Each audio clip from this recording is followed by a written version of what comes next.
WIIFTBP. WIIFTBP. Media's just for you and me. WIIFTBP. Media's just for you and me.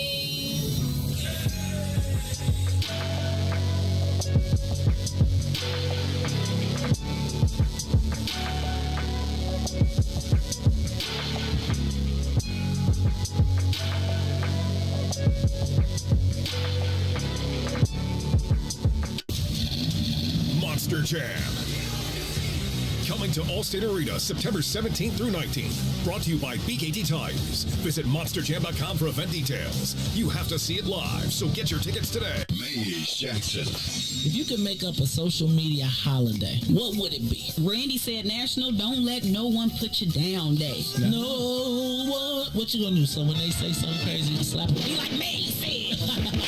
Ricky said a Jukathon Day. Man, we about about 60 years old, I'd be done had a heart You gotta attack. get your heart rate up. Okay, not that far. All right, Mario said my favorite one. My friends and I do what we call National Call Off from Work Day. As a business owner, I don't. You don't like that, yeah. I don't like that one. Because I'm the boss of this thing. We got Marcus Garvey Day from Remy too.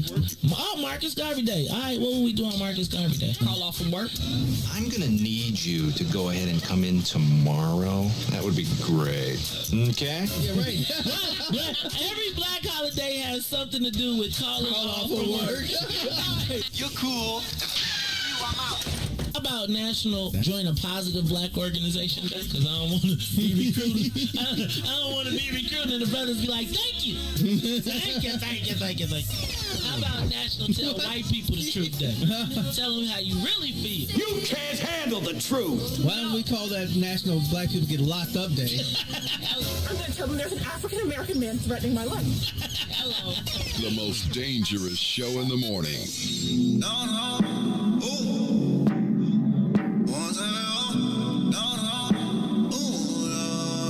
Crescent moon, drops of bruising, old school music, old school juicy. Gotta make my way to you. Pull up on that ass like, ooh, I wanna take you to New York, Chicago, LA, Houston, down all over London, Paris, the A to the B, everywhere. I'll take you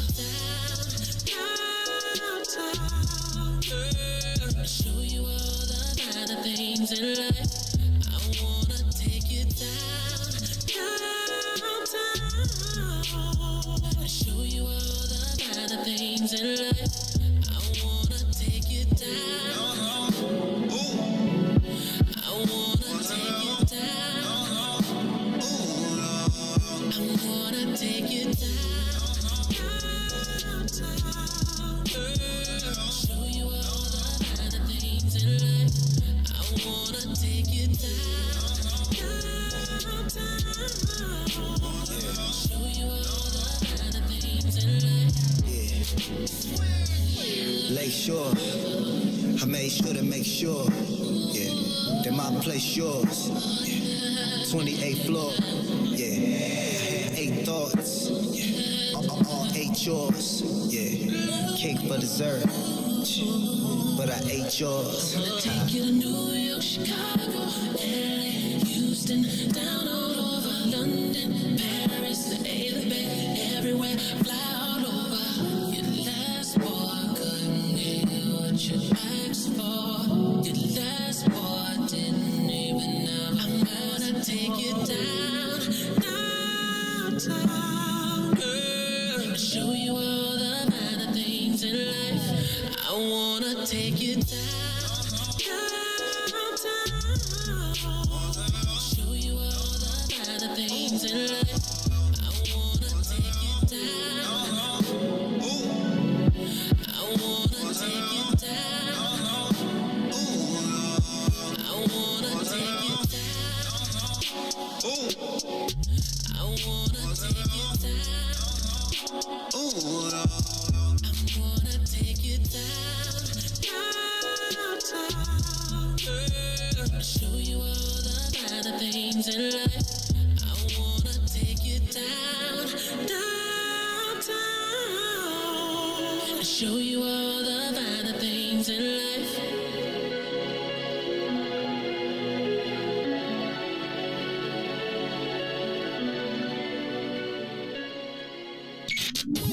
WIIFTBP. You are listening to the most dangerous show in the morning. This is What's in It for the Black People Radio. Maze Jackson. Maze Jackson, the most vociferous advocate for black people in the world. For Ruthie Moore, for Todd Stoger, I am the host of the Maze Jackson Show, asking every single day, what's in it for the black people? And if you don't like it, you can still tell them Maze said, Mayor Lightfoot, man, we ain't accepting that. We ain't accepting that. Let's go. Yeah. let's get down to business and go ahead and address the facts, man. Lightfoot seems more lesbian than black. Rahm Emanuel's another case, he was just as tired. 50 closed schools left much to be desired. Police had Anjanette naked on that body cam. They suppressed the footage so it couldn't touch a lot of hands. Reminds me of that 16 shots in that cover-up. Both of them similar, so I went and dug it up. George Floyd killed, a lot of riots happened in the town. Southside burned and they wouldn't let them bridges down. Grandmother sick, need a prescription and plus a couple groceries. You gon' have to travel just to get it now. COVID-19 out here shutting all the business down. Not enough SBA loans to even give around. So many failed businesses that you could put them in the pile. If you don't survive the pandemic, it's gon' sit you down. We sing, dance, play ball, entertain, and crack jokes. Government infested black neighborhoods with crack smoke. System that milked us so bad, we got lactose. Still trying to find out what's in it for us black folks. We sing, dance, play ball, entertain, and crack jokes. Government infested black neighborhoods with crack smoke. System that milked us so bad, we got lactose. Still trying to find out what's in it for us black folks. Shout out to Willie Wilson, hope one day you get to send it. We need some different players in the game to handle business. So many shady characters like Madigan and Blago. But when you really break it down, it's typical Chicago. City full of gangsters, it's what the land was built on. Same streets with hood legends, DNA get spilled on. Carjackers out here lurking, trying to get they steal on. Looking for a block to put them Hellcat wheels on. Let us give bogus appraisals a red line. Car crackers out here getting minimal fair time.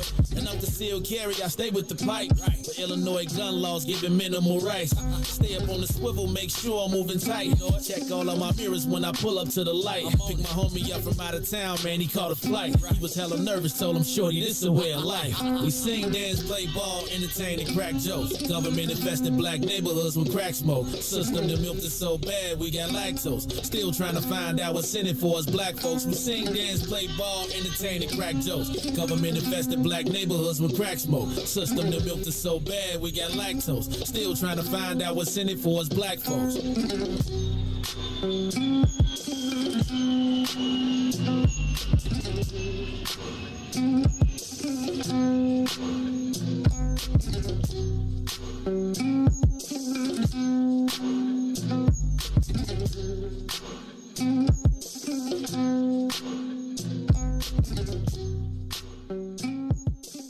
Wake up, Chicago! Wake up, world. This is the Maze Jackson Show. I'm your host, Maze Jackson. Got my co-host, Miss Ruthie Moore, in the building on a Friday. Ruthie Moore, what's up, kid? How you feeling this morning? You know, I feel like this is an accomplishment because we made it. Well, you know what, Ruthie? We always make it, though. I don't think that's an accomplishment. What I will tell you I think is an accomplishment is you done came in this mug happily for the whole 2 weeks now. What has it been, 3 weeks since you've been back from vacation? It's like I haven't got the one morning. You be like, you know, that's the quickest way to, you know, what? Make me not do it is to tell you that you did it. Ruthie, you know what then? Let me just leave it alone then. Anyway, Ruthie, so nice scarf today. Thank you good? This is my into fall attire as we venture. I feel like since we get up so early in the morning, we the ones that get to test the weather that's really about to come up. Oh, okay. Yeah, I see, Riis. What you got on, a little zip up in there too? Y'all soft, man. Little jacket. Y'all soft, man. Y'all soft. I'll be coming outside like it got to be like I ain't putting a jacket on till it's like 47 in the morning. Yeah, okay. It's like 50 something, like 53. Like I literally woke up, my alarm went off, and like I heard the news. She said it is 53 degrees right now. I immediately grabbed me some jogging pants and a jacket. Riis, can I tell you something? After your stories yesterday, man, I rock with whatever you do, man. Like I was reading the comments yesterday. First of all, them comments was okay. Yeah, y'all got to do better today. Right? Like, no name calling. Brother Frank, button it up. I saw you said he said he ain't never coming back to Facebook no more. He going to YouTube because y'all be insulting Brother Frank.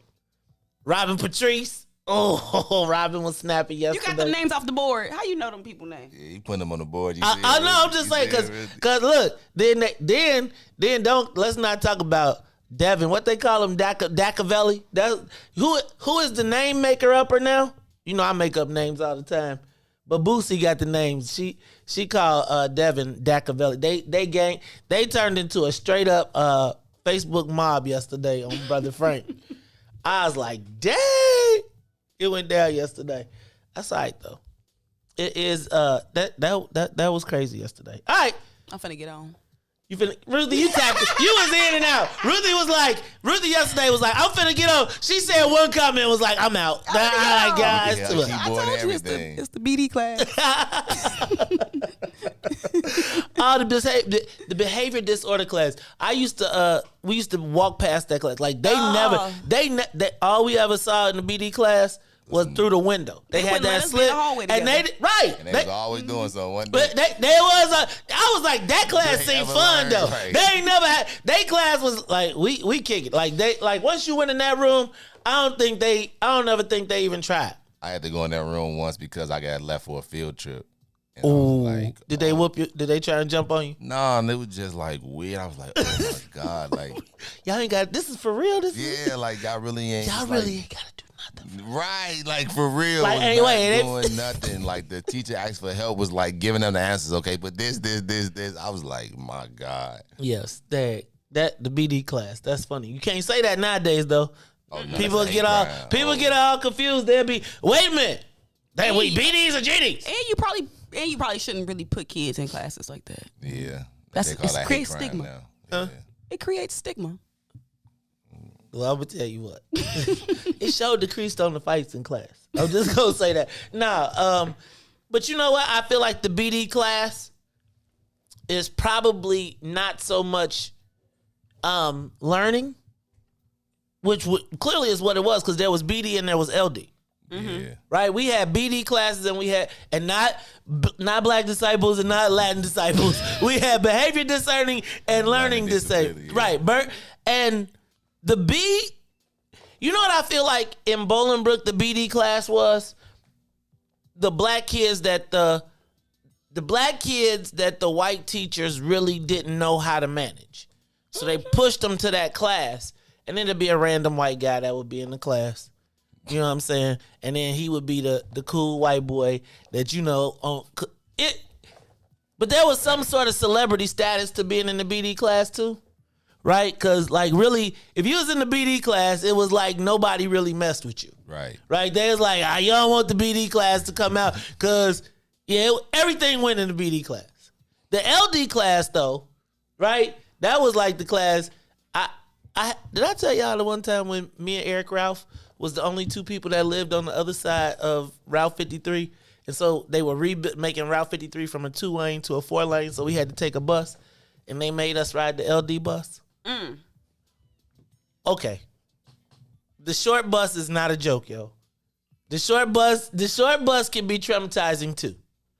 If you ain't ready, I felt like I got dropped into, like, I ain't gonna tell you, but it did feel a little bit like One Flew Over the Cuckoo's Nest. I was like, when can we please get off this bus?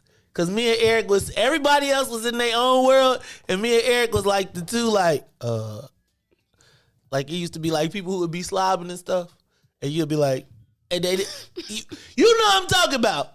They had the glasses that was like, that's why I can't see now, because I refuse to get bifocals because of the LD bus. No, I'm just saying. Remember when said maze? Huh?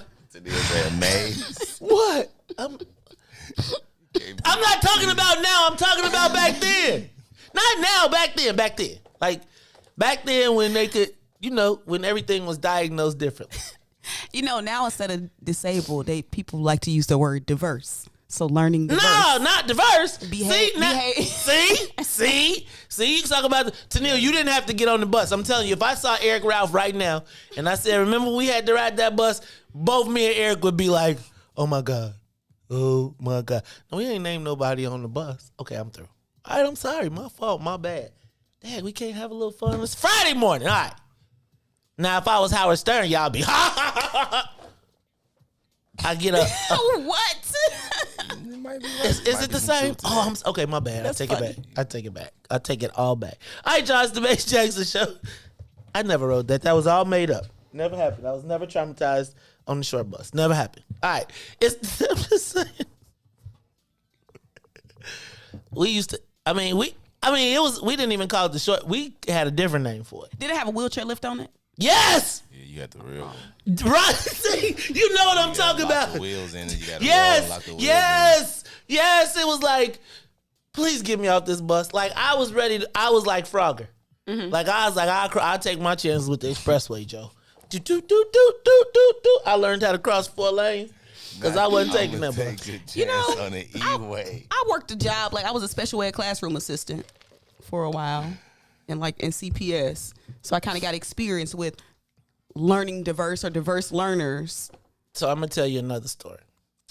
When I was pledging, my dean worked at the Champaign County Children's Home. And it was the place where people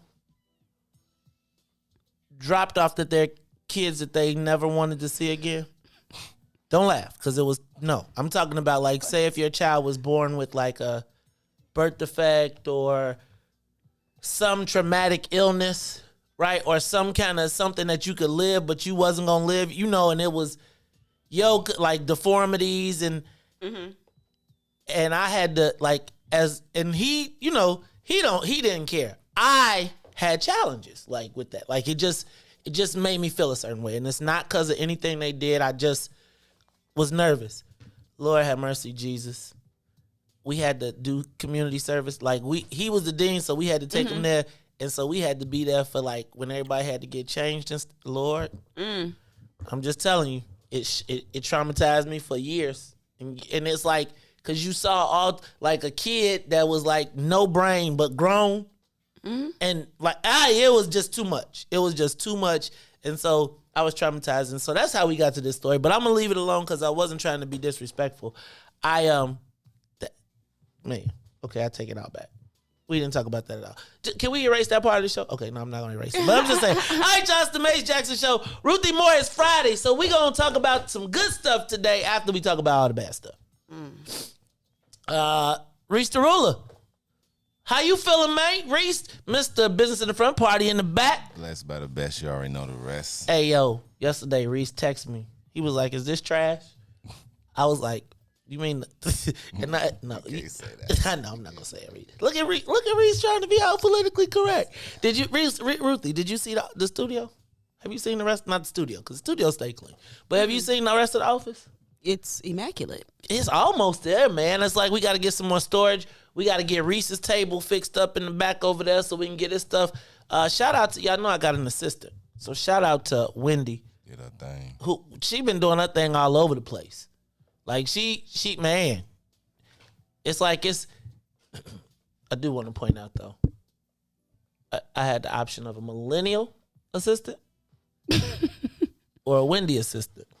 I mean, I was hoping you would choose. Which one you pick? Wendy. I would have picked the Wendy assistant too.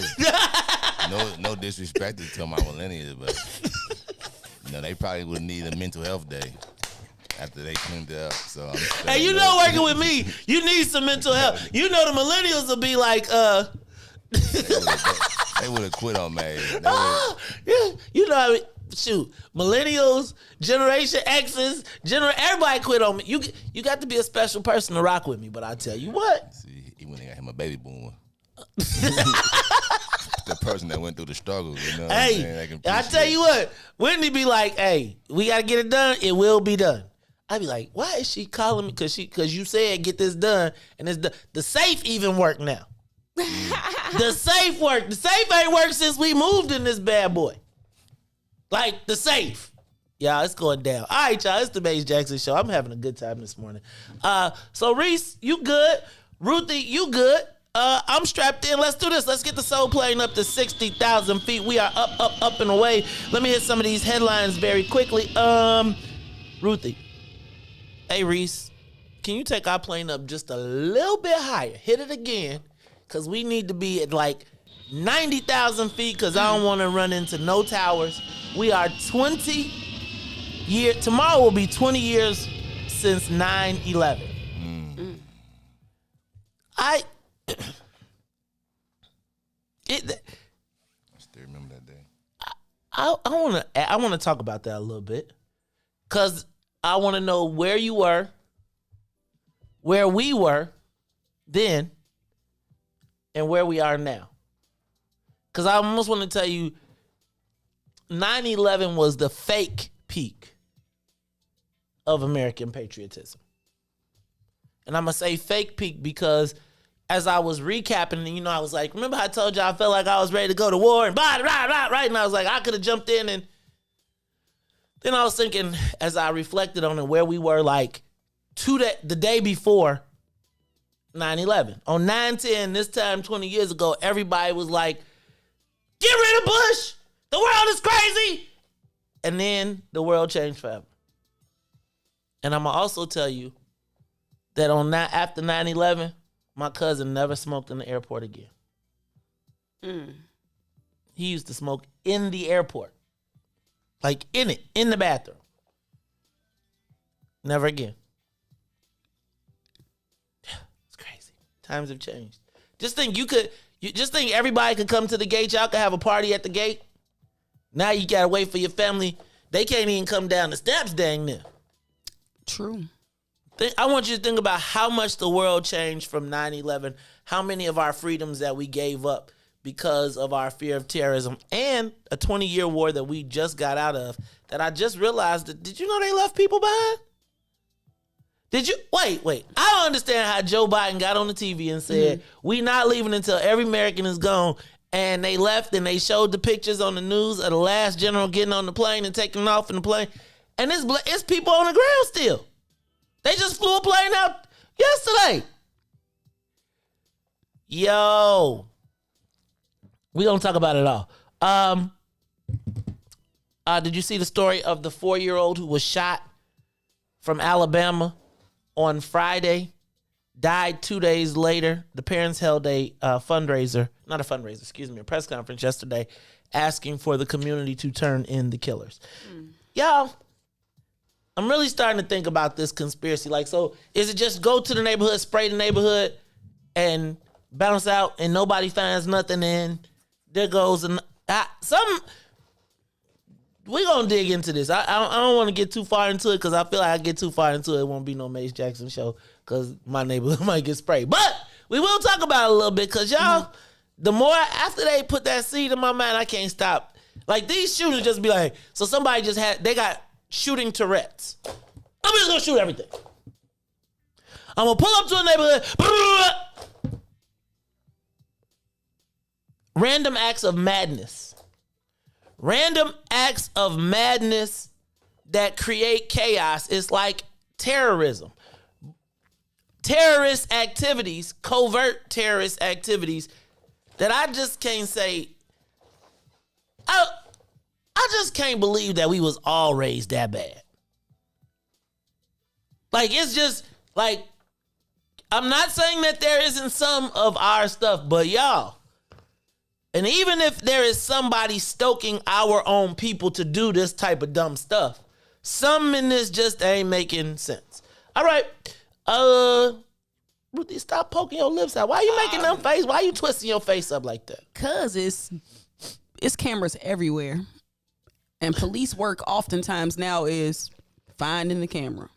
So you mean to tell me they can't put some boots on the ground to find these cameras, to see who actually did this? It's just crazy. That's what the police effort needs to be used for. They need to stop these shootings, stop this terrorism.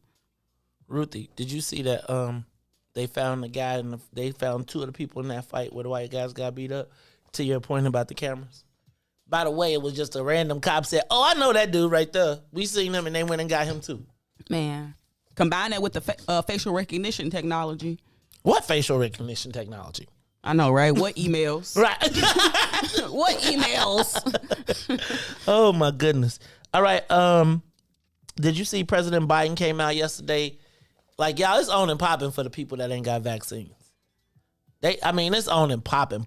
It's limiting your employment for sure. On and pop. 100 million people getting affected tomorrow. But he was like, he literally said, we blaming it on y'all unvaccinated at this point.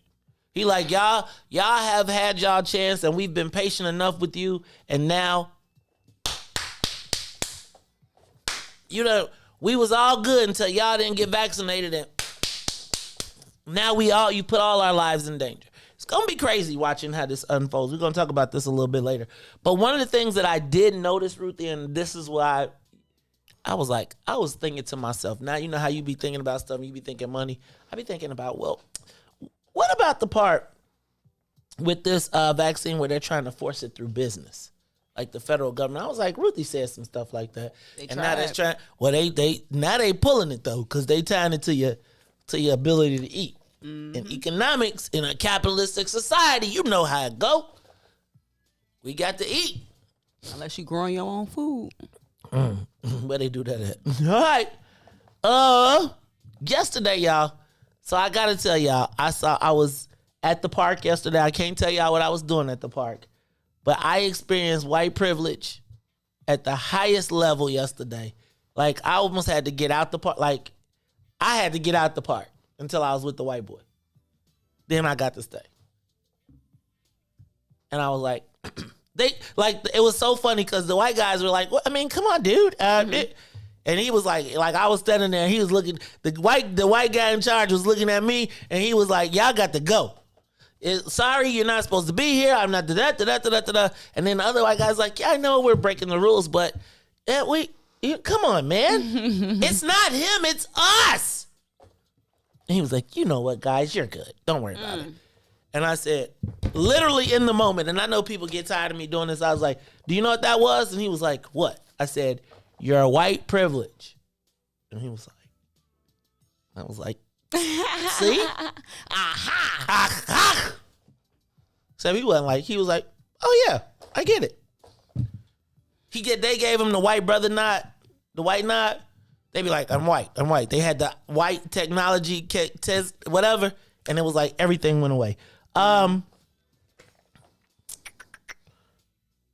CPS gives $500 housing insecurity vouchers one time. Sounds a little bit like what Alderman Gilbert Villegas was trying to do. And then LSCs do get to stay at home. They get to go back to their online meetings. That coincides also with the fact that CPS has 3,000 cases of COVID exposure at a minimum that they're underreporting. We're going to talk about it all. Plus, the social media question of the day when we come back. It's the Maze Jackson Show with Maze, Ruthie, and Riis. The Maze Jackson Show will be back after this break. Monster Jam. Coming to Allstate Arena September 17th through 19th. Brought to you by BKT Tires. Visit monsterjam.com for event details. You have to see it live, so get your tickets today. Shop at Black-owned and operated Solo Beauty, where you are appreciated and respected. Located at 8158 South Cottage Grove, Solo Beauty can supply all of your black hair care needs. Solo Beauty is open from 11 a.m. to 8 p.m., Tuesday through Saturday. And now, traffic and weather. Good morning. What's in it for the Black People Media family? The time is now 6:33 a.m. and I'm Riis the Ruler with your Chicagoland area sports traffic and weather update. In sports, the Chicago White Sox bats were still quiet again as they go down swinging, losing to the Oakland A's 3-1. Now over the traffic on the Kennedy O'Hare to the Loop is 27 minutes. Outbound to O'Hare is 22 minutes. On the Eden, inbound from Deerfield to the Exchange, 30 minutes. Exchange back to Deerfield will be 26. On the Eisenhower, Thorndale to the Loop is 35 minutes. Back out to Thorndale will be 29. On the Stevenson from I-355 to the Dan Ryan is 38 minutes. Outbound will be 32. The Bishop Ford from I-80 to the Dan Ryan is 37 minutes, 28 minutes back out to I-80. The Dan Ryan is 18 minutes to the Loop, 16 minutes back out to 95th. On DuSable Lakeshore Drive south is 7 minutes. That's 55th to Jackson, as well as Jackson to 55th and 8 minutes north. That will be Randolph to Bryn Mawr and Bryn Mawr back to Randolph. Today's weather is currently 60 and sunny. Expect a high of 73 and a low of 60. I'm Riis the Ruler. Now here's Ease on the Maze Jackson Show.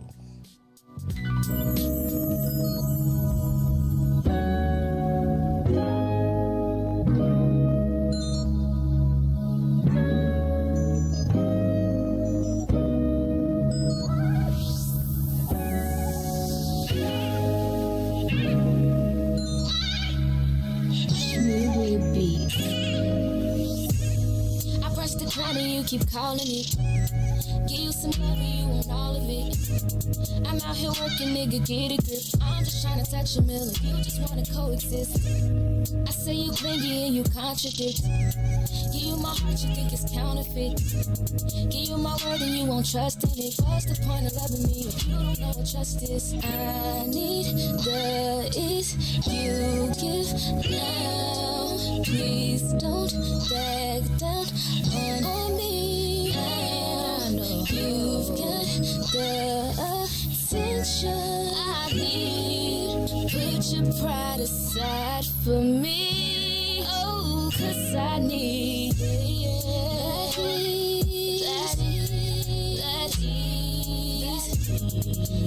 ease. Put your pride aside for me. That ease. While I'm not trying to get that ease, know that I need that ease. Put your pride aside for me, baby. You're insecure, it's driving me crazy. I'm trying to get it and you keep on saying, you know my love is never enough. I put up with you for too long, now I'm over it. You want affection, I need money, I'ma call it quits. That is, that is, that is. Put your pride aside for me. That is. You are listening to the Maze Jackson Show. I'm your host, Maze Jackson. Got my co-host, Ruthie Moore. Got DJ Riis the Rule in the building. Hey, I want to say what's up to the WBGX listening audience. Thank you to everybody that is tuned in with us today. We appreciate you, just like we appreciate everyone who rocks with us every day, whether you are listening to us on Facebook, YouTube, Twitter, or Twitch. The TuneIn app. We appreciate you. Thank you. All right. Did I get all my headlines in? The housing insecurity, shootings. Oh, did you see the shootings and robberies continue in River North even after they doubled down? Like, it was like they had the press conference, and while they was having the press conference, people was getting robbed. They had no way. Okay, I was gonna say, really? Nah, but it was the people leaving somewhere, because at 1:45 in the morning, it was 3 robberies and 1 shooting. But that like at 1:45, which is really, if it's on a weekday, that's usually about the time the clubs start letting out. And then you think about Ontario and all that stuff. Like, it seems like, why do people rob you of your iPhone? Do they make you give them the code? What? Do they look at you and say, you don't even need the code. You can take it right to these corner stores, and they'll get you right. A corner store can crack your phone now? It's a whole industry, man. You know, in foreign countries, them phones be like life. Really? They can. It's a how do they facial recognize you? So I think it's interesting that but you can't just reset it from 0. You got to be able to get into it. I thought your iPhone was They know the people that built the phones. They building the phones. So they put their little secret. So you saying that if you know how to repair a phone, like you can get into them. Take it to the corner store. You be seeing them 1, 2, 3 crack. You know how they be called a little different things. Riis, you know that too. You be doing that. You know where they do that at too, Riis? Actually, I did, but I drove past it and it was closed. Now I guess the pandemic must have got the store closed. But yeah, but I did know a spot that cracked iPhones though for sure.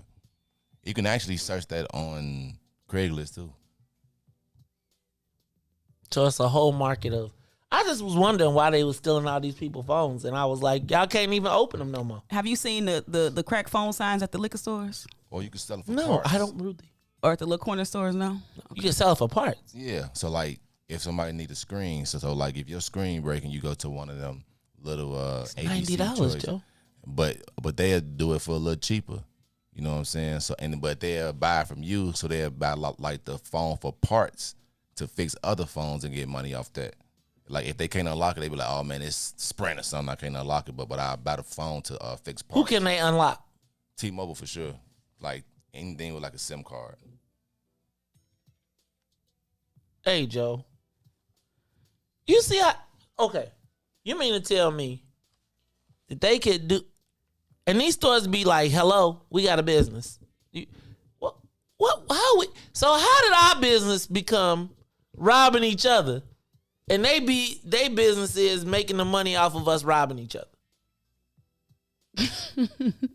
It's the same. It reminds me of like the people that steal the catalytic converters.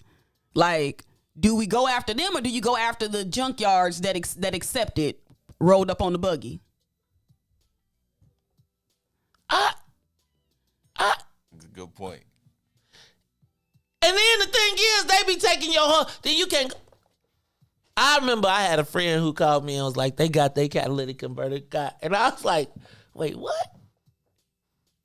Like, I heard about that, but like, you mean to tell me it's people that literally like they get up at night and just cut the car. Their whole thing is to climb under your car, cut the joint out. Like, yes. And how much money do they make off that? I don't know, but I remember it was one dude on our block. He got over like 10 people. Like, I'm not lying to you. It was just crazy. It's platinum in them. How much is platinum per ounce? Yeah, but it ain't an ounce in there. Yeah, but if you got 10 of them in your car, if you got 10. You got 10. He should be like, oh, yeah, man, hold on, I'll be right back. Hello, yeah, 911. This dude rode up with 10 cops. I know he stole somebody. Immediately. What are you doing with 10 of them? What if he bring them in one at a time? I'm back. I found this. Do you know what that made me think of? I remember one time when I was a kid, there was this kid and he had, my mom would only buy me the action figures that was this tall, but do you remember the action figures that was like this big and they like spun and they could punch you and all type of stuff? My mom would never get me those. So one day, this dude that went to my school who was just a little bit smaller than me brought his whole bag of them. In some kind of way, I convinced him to give them all to me and that he didn't want them no more. Mm-hmm. And so he gave them all to me because he didn't want them no more. And I knew I couldn't walk in the house with all of them because my mom would watch me when I played with my stuff. And plus, I wanted to play on the dining room table. So, one day I brought in like one. And it was like, my action figures was all the little ones. And she was like, that's a big one. Where you get that? Oh, I found it in the snow. She was like, okay, cool. You found it in the snow. Then the next day I found it. I was like, man, I found another one in the snow. And she was like, you thought she was born yesterday. You did. But, I'm 5. I'm in kindergarten. Now, I was smart enough not to bring the whole bag and break them out. So I got away with the 2. By the third day, I took the boy's whole thing, like his whole thing. And his mama bought him up, so I had taken all his action figures. So now I ain't even playing with my action figures because who won't play with the little ones? And my mom was like, where you get 9 of these things? I was like, Ma, I found it in the snow. Man. So let me tell you, after 30 minutes of whooping, right? It wasn't 30 minutes of whooping, but it felt like 30 minutes of whooping. I was like, Ma, okay, I took them from Keenan. And my mama made me take them all back and give them back to him. And then you know what she did? She took my little ones back too. You gonna lie to me? So you lie, you'll steal. If you steal, you'll kill. Oh, dang, Ma, I just wanted the tall action figures. Okay, I'm sorry. My bad.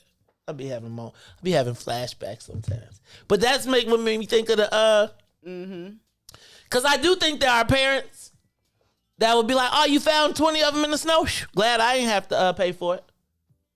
Right? That reminds, my mama was like, oh, no, dog, you ain't found them. You gonna find where you got them from. And I think that is... Unfind them. Right. But I think that's the whole scenario with these catalytic converters. And then I think, who owns the junkyard where they buy them? And they don't be black people do it. Nope. See? So the white people be like, you only stolen from the black people anyway, so it's all good. Them Negroes didn't want to go to work no way. Now, they be stealing them from a lot of places. You got to watch some of the videos.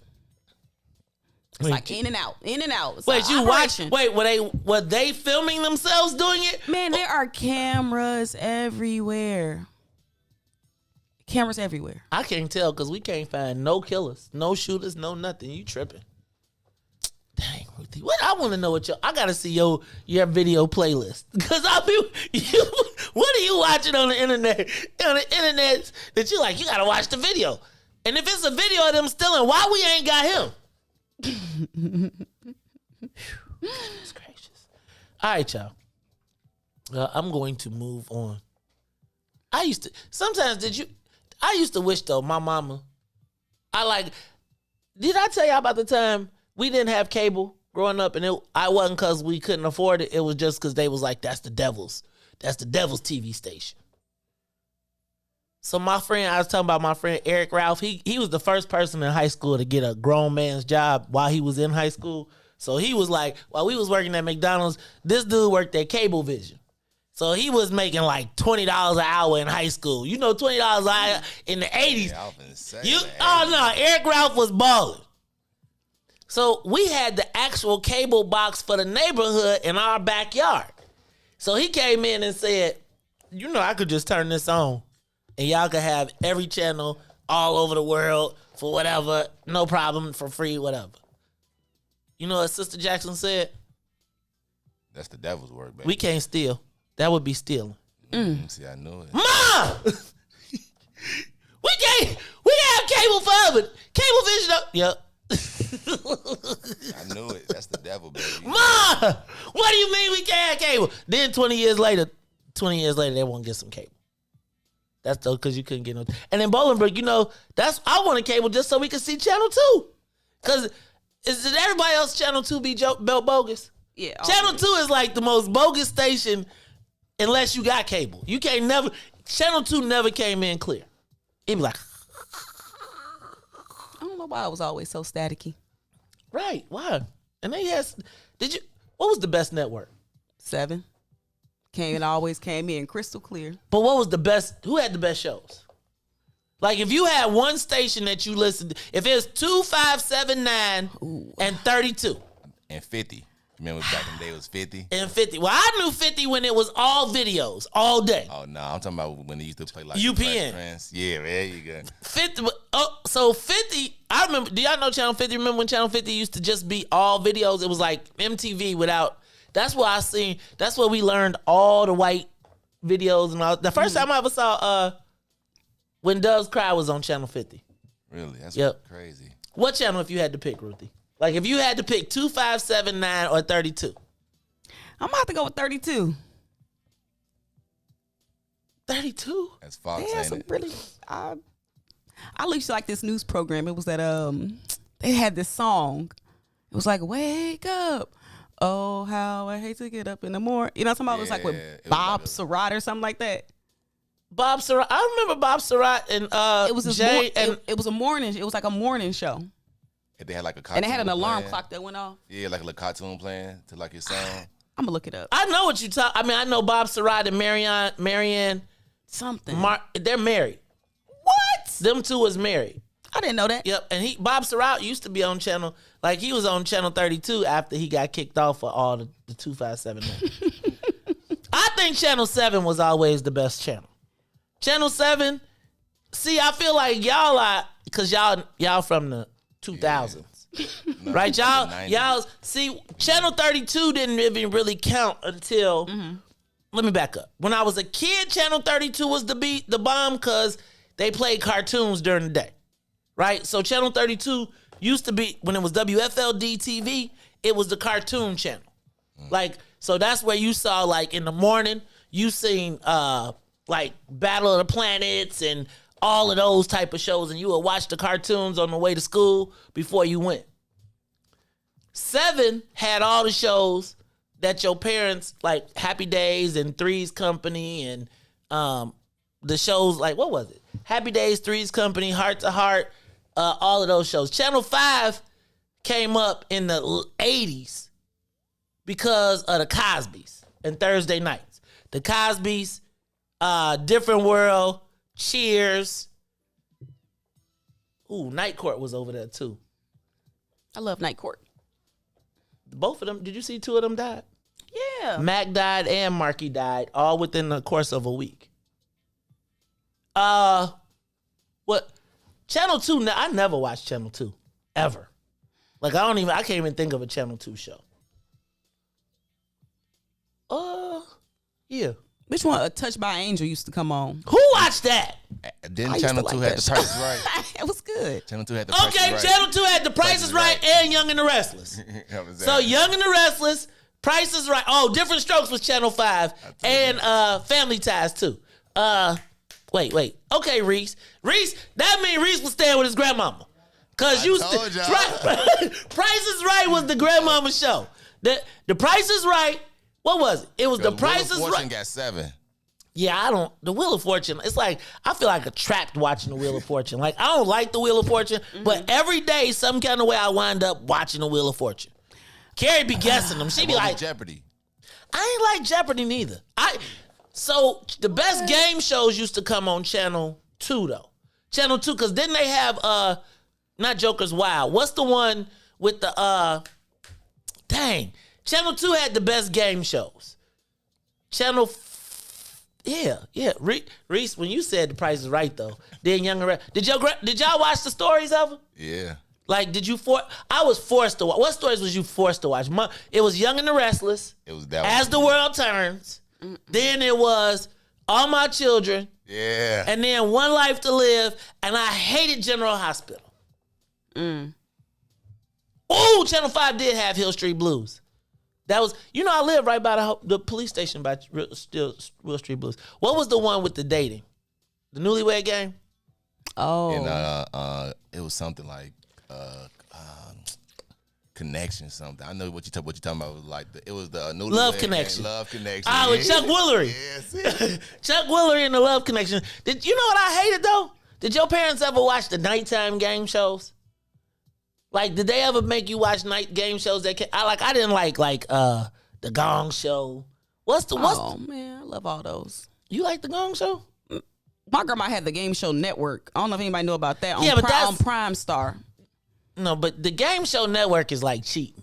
But it gave me. I know all of the old. Wait, do they play all old game shows? They That's play not new. old. Nope, they play old. They used to play old ones. Really? I seen a man kissing the people in the mouth. Richard Dawson. Richard Dawson. Da-da-da. Da-da-da. Man, okay. Who watched The Equalizer or Murder, She Wrote? Murder, She Wrote was the old white lady? Come on now. And Jeopardy, I didn't watch Jeopardy. All right, y'all. How did we get here? You missed out. Man, who missed out is LeVar Burton. That's who missed out. Because he didn't get the spot. And everybody wanted him because y'all wanted him from Reading Rainbow. Oh, such a good show. I never watched Reading Rainbow. I never saw it. Ruthie, he was Kunta Kinte to me. Okay, I got you. It's like, he was Kunta Kinte to me, and there's nothing, I talk about typecast, like, mustache and all, he is always going to be Kunta, because I cannot tell you how traumatic it was to watch him go from Kunta Kinte to Toby. Like, I was like, how could you hit somebody with a whip like that? Did you see Roots? Mm-hmm.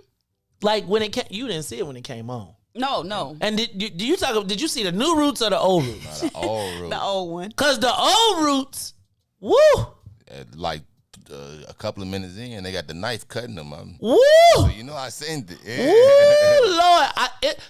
So first of all, I need to be like, honestly, I'm so grateful that I saw Roots as a kid and didn't really get it. Like, I didn't understand. Like, I remember when they was on the slave boat and he was like, I need a bed warmer. Right? Remember the girl? And he was like, I need a bed warmer. And I was like, Mom, what is a bed warmer? And she was like, she sleep on the bed to make the sheets hot. And I was like, okay, I got it. So I used to always be like, Mom, I need a bed warmer.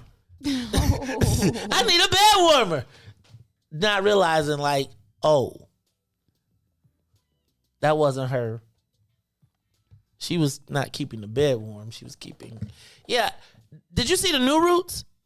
Mm-mm. Yeah, I like that. It was all right. I couldn't watch it all. What they did was, though, they tried to bring, like, one of the things that I felt like in the new Roots that I saw was that they really emphasized the black slave trade.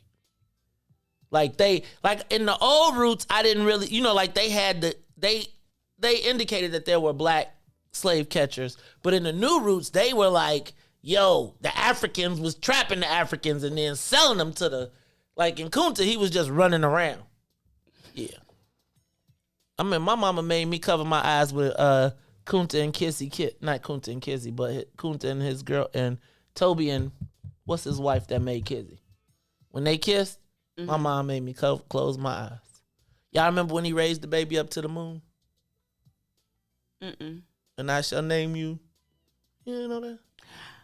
Yeah, I was little. I'm going to go back and rewatch it. I made my son and daughter watch it. The new one or the old one? Both. They didn't talk to me for a week. They was mad. I was like, because they used to be like, because they had their own TVs and I was like, turn them TVs off. Y'all gonna sit right here on this couch. Like 2 minutes in, they was like, what is this? And the funny part is, not the funny part, but I was thinking about that when they discussed slavery and they almost seemed embarrassed a little bit. And I was just thinking about how I was in a white school when they was playing it on the afternoon special, or they would play Roots or something in school. And it's like when they turn the lights on, you be like, damn, everybody be looking at you like, woo! Y'all was tough. I know that feeling. Shaka's, man, I must tell you, when Shaka Zulu came out, though, it was great to see I was like, yes, we finally beat the white people. All right, y'all. I am so far off the grid with this show so far. Even though, what's the best TV show of all time? What you think the best black TV show of all time? Good Times. Riis, they said, okay, no shade. Riis, they said yesterday you were an episode of Good Times, and somebody said you are the whole dang on series. Somebody said if it go down, they said if it goes down in the world, and they had to pick one of us who they wanted to be with, they want to be with Riis because he gonna survive. He gonna survive. Riis, I'm gonna tell you, brother. Your story is just, first of all, I appreciate you sharing. Right, I appreciate you sharing because I do think that one of the funniest things that I saw in reading through the comments, besides all of the violence that was in the comments yesterday, was the commonality of our experiences. Right. Where there were so many pieces, places, and things that we could identify with regardless of where we came from. So a little bit later, I'm going to ask, what was your most impactful experience as a child? Like, what thing had the most positive impact? You can't say, my parents, and it can't be your school. Like, what experience was the most impactful for you as a child? We're going to talk about that a little bit later. Also today we are going to talk about CPS. Did you see that they're saying that 3,000 students were exposed to COVID in the first 2 weeks? That's a lie though. Ruthie, because one school, Franklin Fine Arts, just said that they're sending 8 classes home to 100% remote. Whitney Young announced that they had at least 100 people exposed. None of this was reported on the CPS website. The tracker that everybody looks at on a day-to-day basis.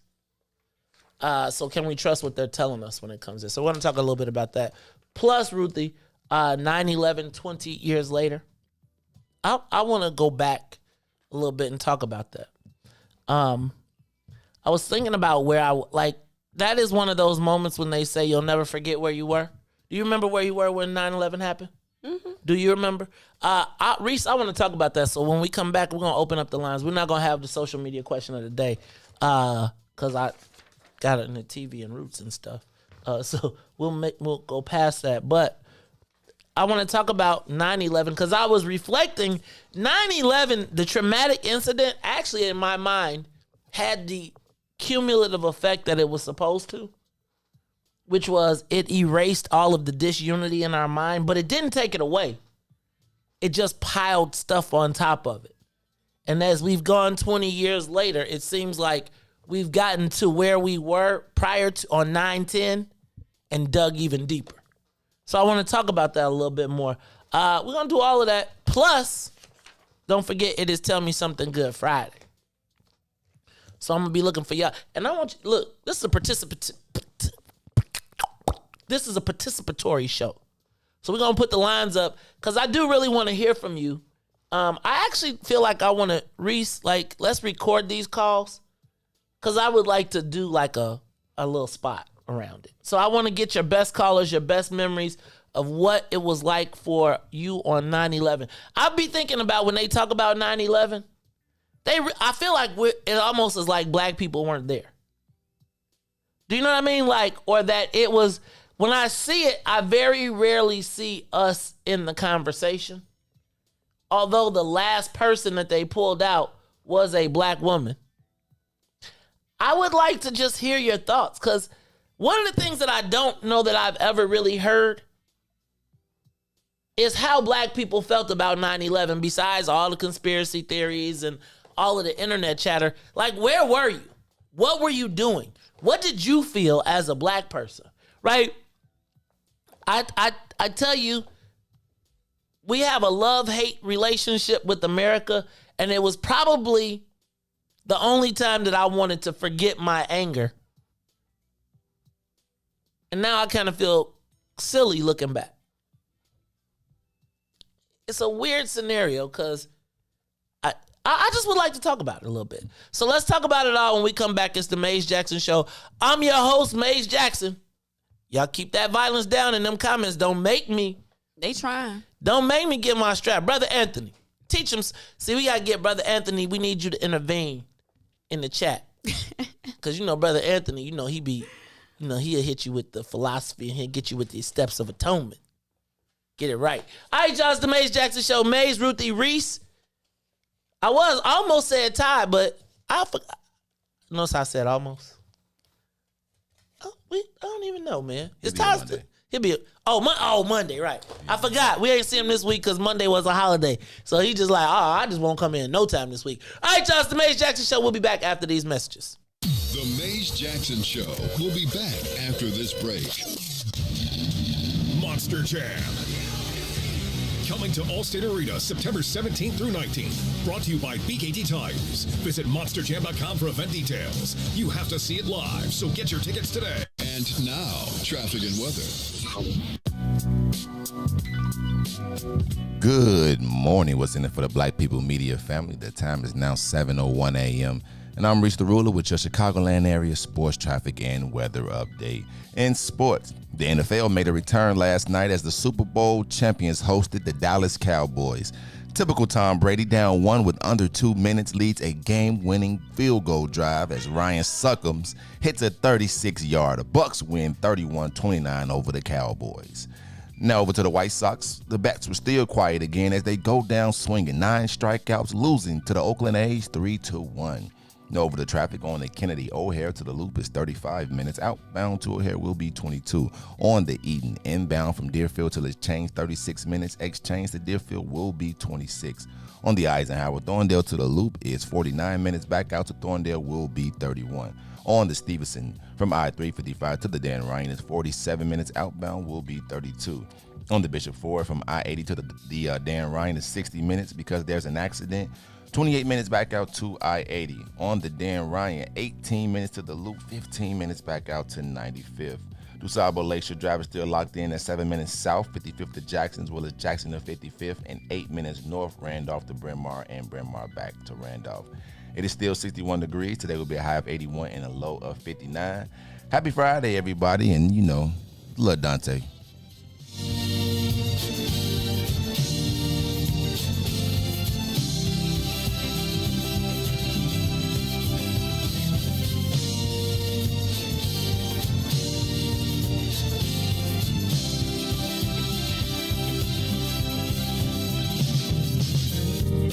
What about my love? Seems you have forgotten love. I do believe that something went wrong somewhere.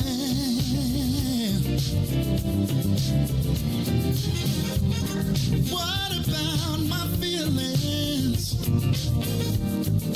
Do they mean anything at all? You got me so in love, I'm too blind to see. But you got my love, now you wanna put me down.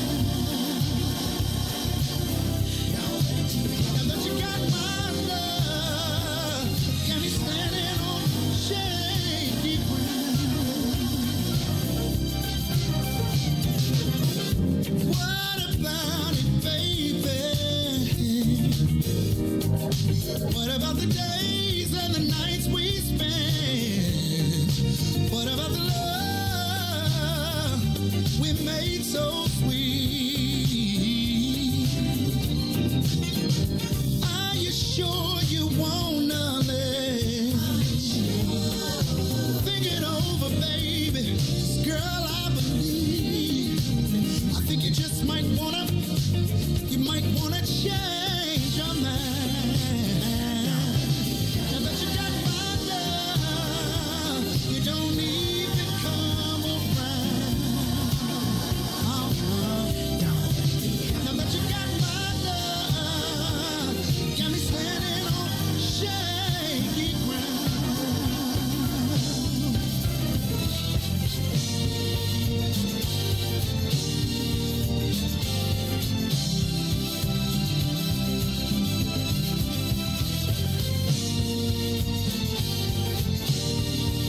when I gave all that I never had.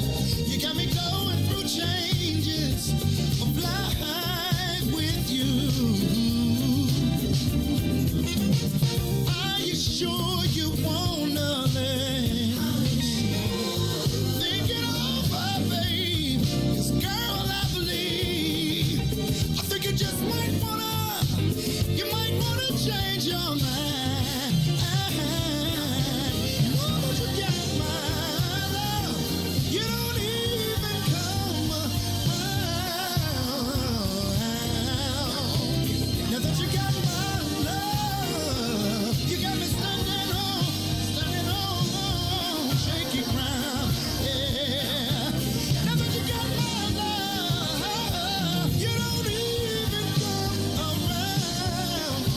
You don't come around. Now that you got all my loving, you got me standing on shaky ground.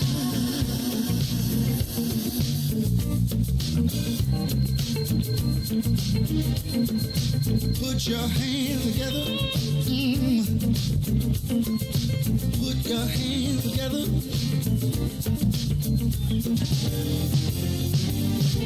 Before you leave out the door, before you leave out the door, baby, won't you change your mind? Really wish you would change your mind. Now that you got my love, you don't even come around. Now that you got my love, you got me standing on shaky ground. Now that you got my love, you don't come around. Now that you got all my loving, you got me standing on shaky ground.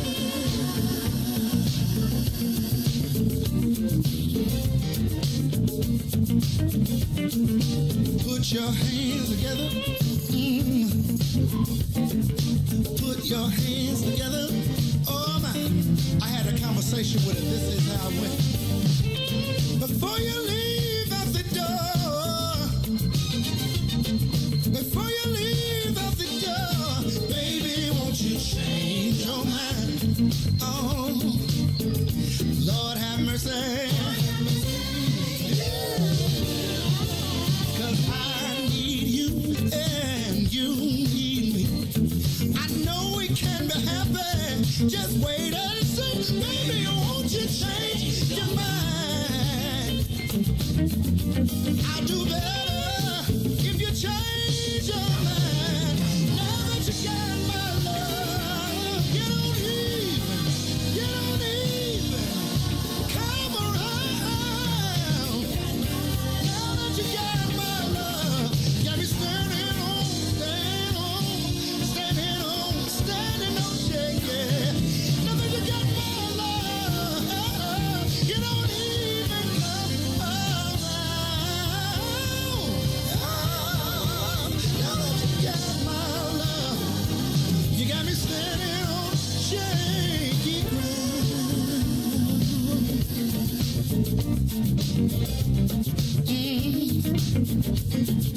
Baby, won't you change your mind? Baby, won't you change your mind? Oh no, I've been hoping, baby. I've been praying, baby. Yes, I have. Baby, won't you change your mind? Oh no.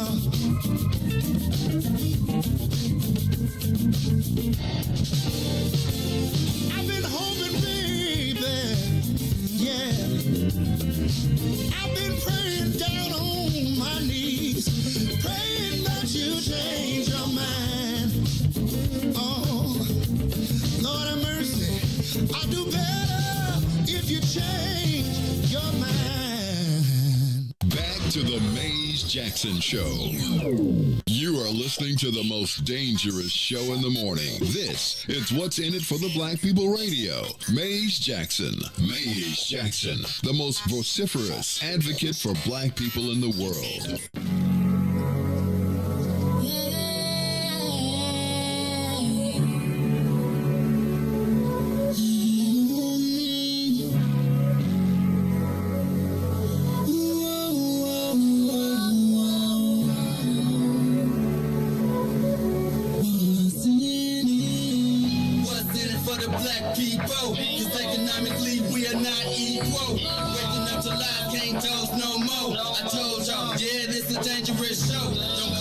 Church if you ain't trying to help us. Don't even try to be around and can't protect us. We see the lies now of the politicians. We need money and no symbolism. It's Maze and Riis and Ruthie and Todd explaining how we all come from God, giving us tools to beat the odds. If we united, our movement gon' stop. If they ain't trying to help us, they ain't trying to do nothing. We gotta do something. We gotta stop running. It's time to confront the problem. Really, you expect you oppressed to solve wrong.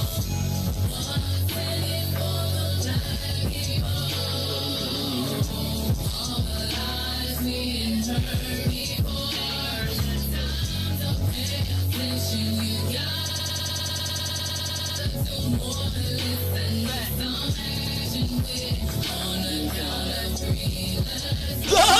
It's the Maze Jackson Show. I'm your host, Maze Jackson. Got my girl Ruthie Moore in the building. Plus DJ Riis the Ruler. Riis doing a remix. Did Remy send it to you? Yeah, like, is that my... Look, they all gonna be like, is that my computer? No, it's me acting crazy. It's the Maze Jackson Show. I'm your host, Maze Jackson. Freak me out. Riis was like, look, Riis was like, I didn't do it. I didn't do it. Because, you know, I was looking like, Riis, what you doing? You like, I didn't do it. Why you breathe so hard, Ruthie? Because I don't breathe like that. You know, I'm silly. Bad. It's the Lambs remix. All right. The Lambs remix. The Lambs remix. They were like, all right, y'all, it's the Maze Jackson Show. I'm your host, Maze Jackson. Got my co-host, Ruthie Moore. Dang, Boosie said we done played it. That's the scratch record. That Ruthie, Boosie, you going back. They don't even know about no scratch records. And we had scratch CDs. Oh, that's right. Oh, remember CDs? What is the... Okay, so what music forms have you lived through? I lived through the record. Mm-hmm. When they was the thick plastic, like when they was super thick, to the 8-track. Like I remember putting the 8-track in the Thunderbird. To the cassette, when you had to rewind and fast forward to your favorite song, and you had the cassette player that you had to put it on A and B. Mm-hmm. To the CD. Yeah. To the DAT player. To where we at now? MP3s and streaming. Now we at streaming. Right. Because now they don't even want you to own. Like it used to be a thing about ownership of your music. Like you used to have a music collection. So what's next? They're going to digitally imprint it in our heads. Oh.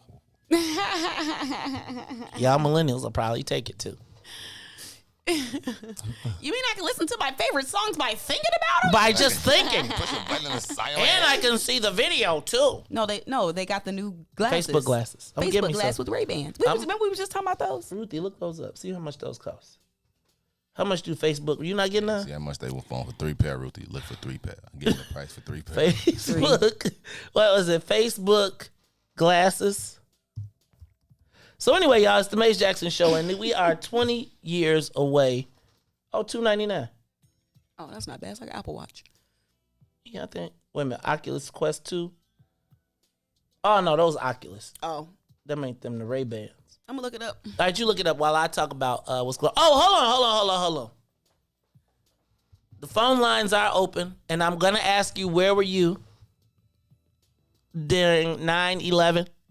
2000, what was it, 2001? September 11, 2001, the planes hit the building. I'm going to describe where I was. I'm going to ask Riis you to tell us where you were, and Ruthie where you were. But before I do that, I want to talk to the president of the phone club, who yesterday was mixing it up with the Facebook fam. It is Brother Frank. Brother Frank, what's going on, my brother? How you feeling today? Wow, like I've been ambushed. Man, they straight kicked my butt over there. Good morning to you all. Listen, I'm going to tell you just like this. You know what I'm saying? They really impressed me. Whether they believe it or not. They stuck together.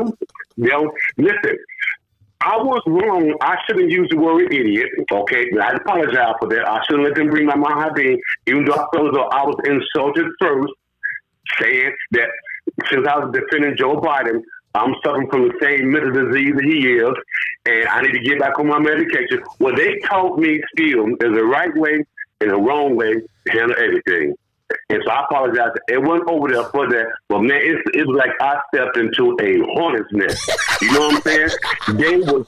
You can't... Let me just tell you something. Brother Frank, let me tell you. It's a few people. It's a few people in the den you can't mess with. I'm just telling you. And Robin Patrice, or whatever her name is, what day, depending on which profile she working with. Because she's super down with the crew. Like, she'll whoop somebody for me. So, you know, the mob be like, if you say something to Robin Patrice, it's going to be on and popping. In the meantime, it was great to see black folks stick together because y'all turned into like a pack of lions. It was pack of lions and hyenas. Exactly. Y'all got, and Brother Frank... Brother exactly. But they taught me, Brother Nate, I'm going to tell you something they taught me.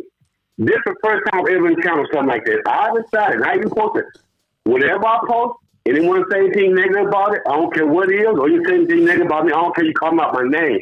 I'm not even going to respond. I'm going to act like I don't even see it. If I say anything, it's going to be no more than, well, you're entitled to your opinion, and I'm gone.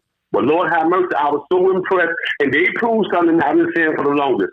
Every generation of blacks, since we come out of bondage, coming forward, have shown they're going to take less and less and less of any kind of attack on them. They showed that also exists within our community too. Not only just on white supremacy, you know what I'm saying, and racism, period. They believe in the same plan. So the right way or wrong way, even though I did correct about Joe Biden signing the Asian hate bill, well, baby girl, we already had one called the hate crime bill. Okay, here's the sign of a special one. I did say Joe Biden mentality is way better than anything last president we had. And some probably did support Donald Trump. I don't know. They got that right. But I handled that wrong, and I apologize to them. But they impressed the heck out of me, and they sent my baby boomer butt packing. All right, man. Okay, Brother Frank, I feel you, okay? You good? Okay? I got you. Thank you, Brother Frank. We appreciate you, man. Hey, y'all, okay? Is it all good, okay? Okay? Brother Frank, cool. Y'all, look, and the seniors was the elders was starting to feel a certain way when y'all started eating them up, right? Because they was like, man, you know sometimes the brothers be stepping into they didn't realize he an old lion. He ain't realized that the young wolves was lions and wolves and hyenas in the pack done moved together. Lord have mercy, G. And you got hey, I'm gonna tell you, if you're trying to find them comments, you got to go inside of a thread. Cause it'd be like 30 comments inside of a thread. I was all confused. Cause once the comments get in a thread, then they go out of order. Right? Cause they respond to the thread. So somebody was like, you better not have. I was like, wait, what? And then all the way, look. It was my first day back on Facebook. Dang it. Well, let me tell you, Ruthie was like, I'm out. You jumped out. I was still in there looking. Oh, you was just looking. you was doing. That's how a lot of people do on Facebook. They just be looking. All right. She had a camera phone now recording. That's Ruthie, the one that got the record. Look, remember that time they had? Look, when it's all good, she gonna kick it up. She gonna kick it off. She gonna play a video back and it's gonna live forever. When them comments was moving. All right, I want to do this.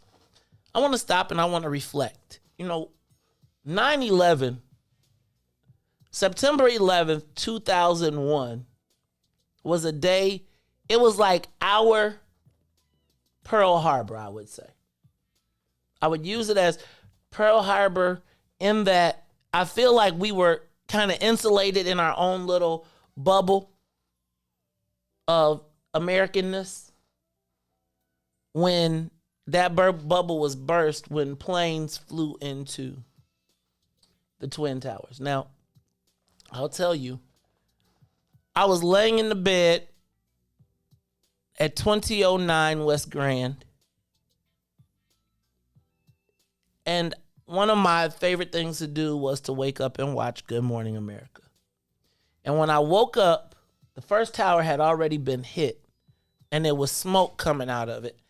And I really didn't know what day it was. I didn't know. So I assumed it was a flashback from the first bombing of the Twin Towers. And I don't know if you all remember Sheikh Abdul, blah, blah, blah, blah, with the glasses. And they had blown up a van in the basement of the Twin Towers and it was smoking. So I assumed it maybe was the anniversary. And then as they were talking and showing it coming from out of the screen and into the screen was a plane in the shot. And it was flying, and then all of a sudden, it seemed like it hit the gas and hit the second tower. And I literally sat up and said, oh, shribbler. I immediately then, not immediately, because I was in shock. I ain't gonna even lie. Because it literally felt like the plane was going slow. Then it was like, hit it. Let me tell you. At that moment, I was in shock. I then went to my phone and called family members who were working downtown and said, get out of downtown. Because all I could think was they was finna hit the Sears Tower. Because if they hit the Twin Towers, why wouldn't they hit the largest building in the world at the time? And so that I can't tell you what happened after that. Oh, I do know that was also the day, because I woke up that morning excited because at the time we represented Rockefeller Records. And so I had woken up that morning because it was also the day that the blueprint was coming out, and we had gotten it a week early. So we were excited to see the numbers, etc. But those are the two things that I remember about that day. And then everything else starts to be a blur. I remember watching it accelerate into the plane and just thinking to my family, get from downtown. I thought the first time in my entire life that the best place to be is in the hood ever. Because I was like, they not going to bomb the hood because they work in the hood. That's my memory of 9/11. Now I talk about my post-traumatic, but that is the memory of 9/11. And the thing I remember was so much like them saying, we cannot let them stop us. And the biggest thing was football.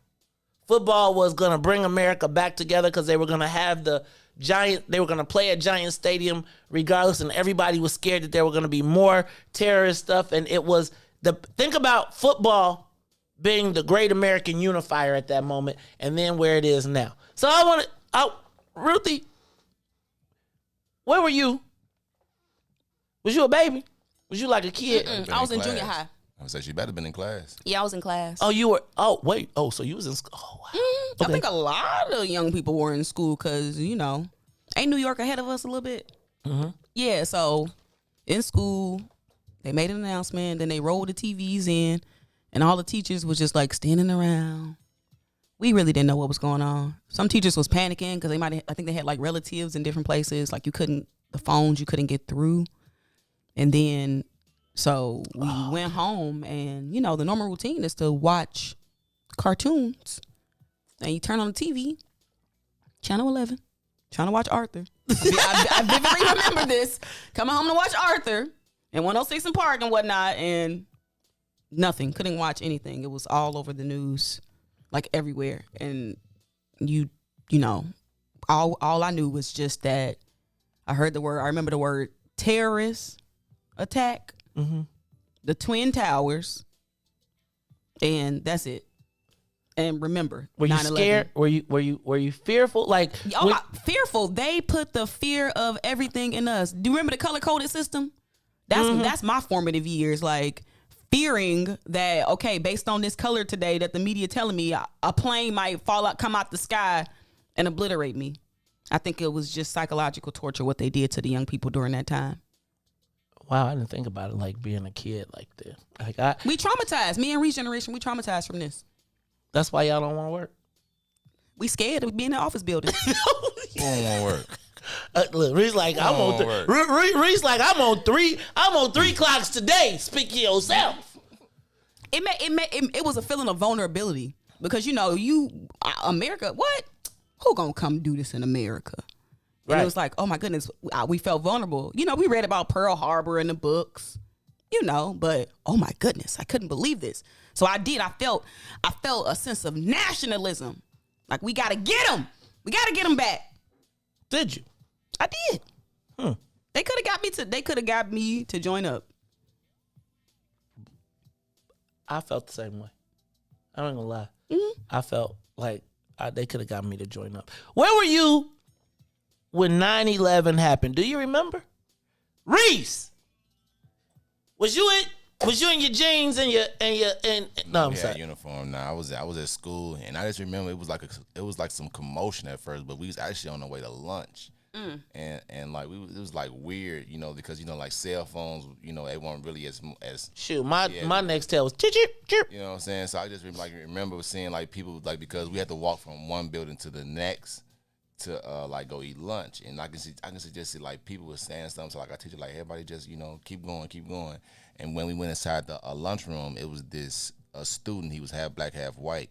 His mother is like walking super fast, like grabbing her son, and we all like what's going on? And then that's when she had informed us that they had like bombed the Twin Towers, and so we ended up going to our room like Ruthie. Everybody rolled that big old TV VCR in there, and we just watched it for the rest of the day. Like she said, went home, couldn't watch nothing but it was on every channel. But I definitely understood what was like going on. But I did think the Sears Tower was next. For sure. Yeah, I thought I truly thought that the Sears Tower was going on. All right. Because I think they was lying and said they had to stop a plane from going there or something. I don't know, but I know it was so much. Story. Yeah, it's like story like made up. It was like, yeah, they stopped this. They stopped that one from hitting the Sears Tower. Did 9/11 impact black people the same way you think? I feel. Look, can I just say something? I feel like there really were no 9/11 black stories, if that makes sense.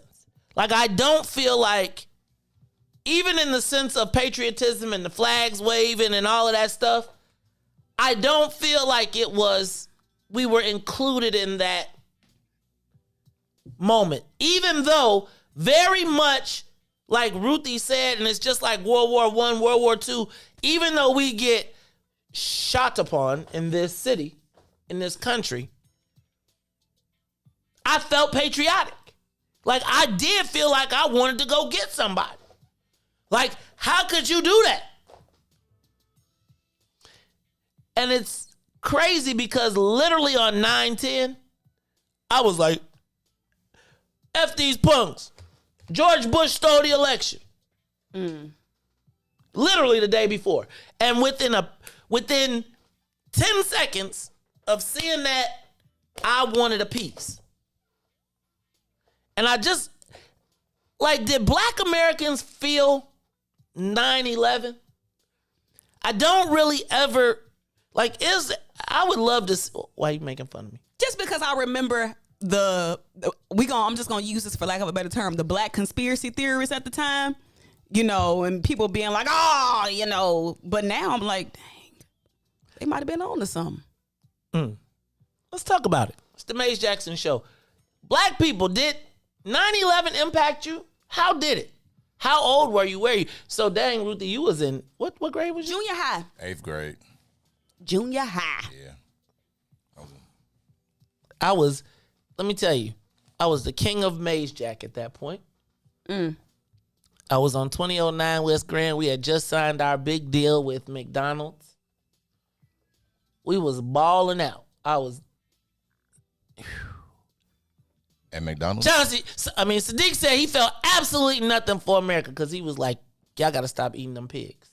Anyway, let's go to the live line. Give us a call, 872-259-7474. Black folks, did 9/11 impact you? James, you're on the Maze Jackson Show. James, I can hear you. Hello. Caller. You're on the Maze Jackson Show. See what else we got.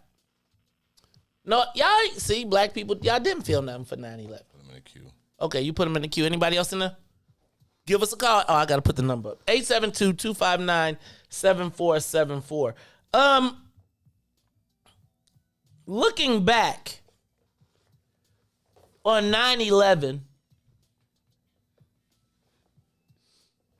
on 9/10, America was probably at its most divided that I had ever seen it. Do you all recall that we were at the end of the Clinton era. We had just elected, or George Bush had just assumed the power of the presidency because Al Gore refused to fight the hanging chads. Remember how remember this is when Florida came to prominence politically? Because of the Supreme Court and they literally, it was like the first time where it was like it was probably the first time where I had a tangible example of what people are willing to do, where I realized, okay, it ain't democracy. Like, cause they was straight like, the Republicans like, we taking it. If there's an opportunity to take it, forget fair, we're gonna take it. And I remember the red and blue divide, and remember how George Bush was just hated by all of the, and part of the whole conspiracy theory that happened during that time was that George Bush, that they had done this to the American people to unify the country, to make it a distraction from what some people said was the stolen election. And it did have that effect, because I don't think from that point on anybody ever questioned George Bush's legitimacy. But there's some striking well, go ahead. No, I was gonna say, like, it became if you were lacking patriotism, then it was like, that's very un-American. You are so anti-American if you wasn't patriotic during that time.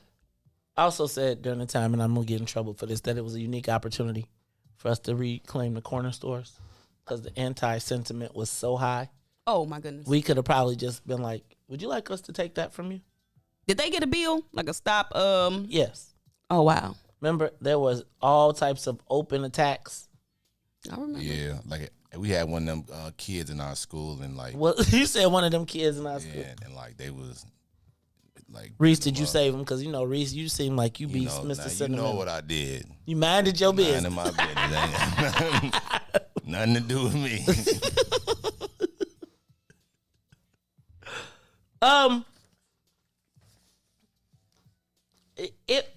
I remember black people being like, man, if I was on that plane. Man, I think if I was on that plane, though, like, I'm just telling you, you ain't crashed. I would have fought him. Ruthie. With some box cutters? Hold on. Let me tell you right now, if somebody be walking towards the front of the cabin right now on the plane, all the black people be looking like, you get too close to that door, we whooping your ass. Oh, nowadays we aware. Right. We own it. But I'm just saying, like, I'm just telling you, wasn't nobody with no box cutter taking the plane I'm on down. Ruthie. Look, Ruthie, me and you on the plane. We on the plane. They got box cutters, but we going in that building. It's going to be let me just tell you this. I ain't going to say we would have won, but you not crashing the plane. You not taking out with a box cutter? There wasn't no guns on the plane? I'm not tripping. You know them Arabs be having them trainings, boy. They could have been trained 20 years to be an assassin with a box cutter. You don't even know. You have to. Indian warrior. So let me ask the question though. You going anyway? Oh no, I'm with you. Oh no, look. So I'm a bleed out, but you ain't crashing me. I'm bleeding out. You had to bleed me out on the plane. Yeah, I got a better chance of bleeding out than I'm with you, Maze. That's my point. And I'm saying, and I'm not, but I got to ask the question, where were you? Do you remember it? Did 9/11 have an impact on black people? Also, y'all check out Salim's article. He just posted it. He wrote an article at the time, so I can't wait to hear that. James, you're on the Mace Jackson Show. Where were you during 9/11? Do you remember? What's going on, Maze? Hey, Ruthie. What's going on, Reese? What up? Man, yeah. I was during 9/11. I just started going over the road as a truck driver, bro. And I was down in Orlando, Florida, right outside of Disney World when it happened. And basically, I just got done dropping the load, me and my trainer. We waiting on the dispatch. We happen to turn on the TV. We see one of the Twin Towers smoking already. So we like, what the hell is this? What is this going on? Next thing you know, you see the second plane hit. I said, this can't be real. This can't be real. So I'm looking in shock also. So at that time, something came over the local TV station about Disney World being evacuated. And by that time, we had got our dispatch to move on.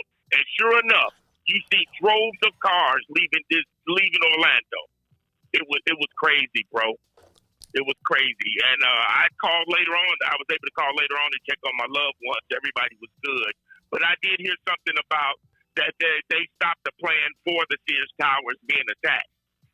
And me personally, I think that 9/11 thing, that was a psychological draft for the military. Okay. That's where the patriotism came in at, bro. Mm-hmm. Everybody, that galvanized everybody, and they was like, man, we got to do something. But I've been in the military, so I kind of know how things kind of work, and that was a psychological move. That was a psychological move because they knew, as far as the draft was concerned, America wasn't in a position to say, hey, we going to send out a draft for everybody, because a lot of people wouldn't do that. Nowadays, you can't put a draft out there. You got to come find me. You know what I'm saying? You mean y'all ain't registered? If they pull your number, you ain't coming in? Oh man, I done served my time, so I can't go anyways, and I'm above age. Me too. I was like, phew. Yep. All right, man. But what's funny is he's talking about that because I remember during that era, the fear of there being, because that was also during the era of the Gulf War, right? During the first George Bush. And I remember being in college and we thought we were going to get drafted, right? Like we thought we were going to get drafted. That was a real concern. When the 9/11 happened, people flocked to, remember, what's old boy, the football player?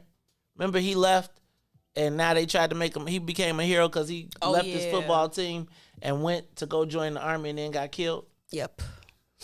And I would tell you that growing up, let's go to Helene. Helene, you're on the Mace Jackson Show. She's calling from New York? New York City? Yeah. Good morning. Good morning. Hey, Ruthie, DJ Riis. Riis is my middle name. So all right, go ahead. Now, what you doing calling us all the way from New York City? How you find us? I listened to you when you were at the other channel, and once you left, I just found you. It popped up when you started your show. So I've been listening to you for over a year. Oh, you are the best. Thank you so much, Helene. So you got the spread. You got to invite us. But you're some good topics. Well, when this virus gets over, y'all gonna have to invite us to New York so we can broadcast live from New York too. Well, unfortunately, I'll just tell you this right now. I know everybody says when this virus is over, but truth be said, this virus is never going to end. I believe that we're going to be living with it, but the world's going to be different. I just believe that. But you should come out to New York. They have events coming out here, but I don't know. Right now, with all the regulations, a lot of people are not happy. It's a split of a lot of people. I mean, it seems like, unfortunately, I don't like to talk about civil war, but a lot of people are being discriminated. With everything's going on in Chicago, the vaccine and stuff. So, hopefully you guys do come. We are gonna come. We just got to figure out what kind of mask we gonna wear. Talk to me, Helene. Talk to me about 9/11. Were you in New York when 9/11 happened? I was in New York. Actually, that was the day that I was supposed to go into the office, but I had a doctor's appointment because I live in the suburbs, like maybe 45 minutes outside of the That was none city. but God. That was none but God. Go ahead. But I had a lot of people that I knew that worked in the city, and actually, my daughter at the time, I think she was 4. She's going to small private school, and about 4 of the children, their parents worked in the first tower, the first building. So they actually died, and I remember everything stopped. Everything stopped. I was in disbelief. And I will tell you that, in regards to, I know you don't see a lot of commercials with a lot of black faces, but in terms of it impacting the black culture, black society, is that we all just sort of got along better in that time. You were patriotic to an extent that I believe about it, but it wasn't a good time at all in terms of, it was sad, but everybody worked together. That one thing I have to admit, everybody worked together. And the one thing I recall is that 3 weeks later, I went on a cruise. We thought that the cruise was going to be canceled. And it was a Caribbean cruise. And literally the waters were so clear. I had never seen so much safety on the planes because we flew out of Miami. And when I tell you, it was like the international coalition. Everyone kept saying, "God bless America." Mm-hmm. Yeah, that's how it was then. But, it's so 20 years later, I don't think they should call it an anniversary. I think they should just state it is something that shook the world and to open people's eyes. I don't think you should call it an anniversary. Okay. There's still people that are suffering 20 years later, but, So that's where I was. I was in the city, and most of my relatives that lived in Brooklyn, they had to walk home from the city. When we're talking about 3 or 4 hour walks, buses, you couldn't ride the subway, you couldn't do anything. Everything was closed, or you found shelter, because that's how bad it was in the city. Wow. Wow. So, yeah. What I did notice, and I think you hit on it just a little bit, was that was probably the nicest white people had ever been to black. Like, it was like we was all in the same boat at that point. It's like they done kicked us back out the boat. Because everybody was in the boat except the people who own the corner stores. Mm-hmm. It was like they got to be the black people for a month. And then it just all changed. Thank you, Helene, for calling, and keep listening. We appreciate you. Everybody listening around the world, New York City, that's big time. We got New York, L.A., Atlanta, all of those. Give us a call, 872-259-7474. Pat Tillman was the player that left from the Arizona Cardinals and went to join. All right, we got on the live line, that's probably Sister Zakia. Sister Zakia, you on the Maze Jackson Show. How you feeling 2 days in a row? That's right. Good morning, Brother Maze, Ruthie, Riis, and the family. I'll never forget it. I was impacted by it heavily because I was in D.C. at the time. It was during yes, sir, I was there. And my daughter, both of them were having babysitting problems. And my grandson, who is now 25 years old, he was 5 years old at the time. And so my daughter lived right off of Pennsylvania Avenue on B Street. And I'm in the house washing my hair. My daughter called me to tell me, "Mom, turn the TV on, turn the TV on." I said, "My hair. I'm washing my hair." I mean, for what? She teaches school right across the street on Pennsylvania Avenue at Hines Junior High. Why was she calling me to watch the TV? So I hung up, went back to finish washing my hair. My other daughter calls me. Mom, she works for D.C. government. Mom, they hit Twin Tower. So I don't even know what Twin Tower is right there because it hadn't dawned on me what Twin Towers was, because I'm not used to hearing it like the Prudential Building and all of this. Long story short, because it's quite a story. Long story short, then I hear all of these military sirens, which is maybe 3 or 4 blocks down from where my daughter lives, coming down Pennsylvania Avenue. So now I'm really scared. But then I get word that my grandson is stopped and stalled in the traffic out on the expressway where all of the exits were blocked with military men with guns and bombs and ammunition. And my grandson is in the car with my daughter's friend who picks him up and brings him from school because she got him in a school out where the diplomats' children go to school. It's called Washington International. And we had heard that they were going to drop a bomb in the area because that's where the diplomats live from other countries. I'm scared to death. I'm praying. I have the brothers and sisters there praying for us. Stuck in traffic. Ali is out there with this man. My oldest daughter gets to the house, rush upstairs. Mom, let me go get it. What? Mom, let me go get Ali. I know the shortcuts. No, you're not going out there. All these military people on the street. She dresses like a Eastern Muslim. You're not going. You're not going. Mom, she convinced me. Mom, I know the shortcuts because I had to take him leaving the job, trying to get to school. She's an alumnus from Howard University, okay? So she said, I know them all. Ma, please, she begging me almost on her knees. I'm crying. My other daughter got tears in her eyes. She just left out the door. She left out the door. We praying, the sirens going, the military trucks going by. Less than an hour, here come Ali and my daughter up the stairs. Brother, you talking about relief and tears and crying and thanking God for my grandson. I said, how did you? She said, Ma, I know the shortcut. I told you I could bring him home. There was nothing but the will of Allah because she looks like a Muslim, and Muslims were hated there in D.C. at that time. They were attacking them. Although I know they didn't want to attack her because she's a big girl. But some of her friends were. Sister Zakia, I'm going to tell you what. Now, leave it to you to mix some comedy into this suspenseful story. You had us all going. Thank you, Sister Zakia, for your call. And You're welcome.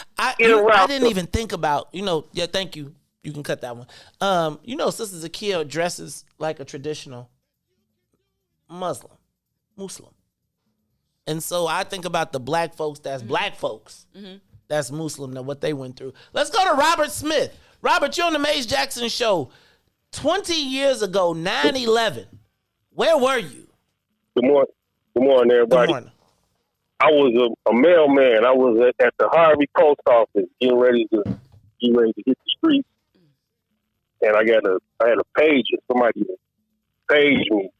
And I went to the payphone, called them up on the payphone, and they told me what happened. They was all scared, Wow, that's crazy. But the first thing came to my mind, I said, that's Allah. Just did that. Dude, what are any people, let me ask you a question, because I was looking at some of the comments in the comment section. There were some people who felt absolutely no patriotism and felt like maybe America was getting some get back.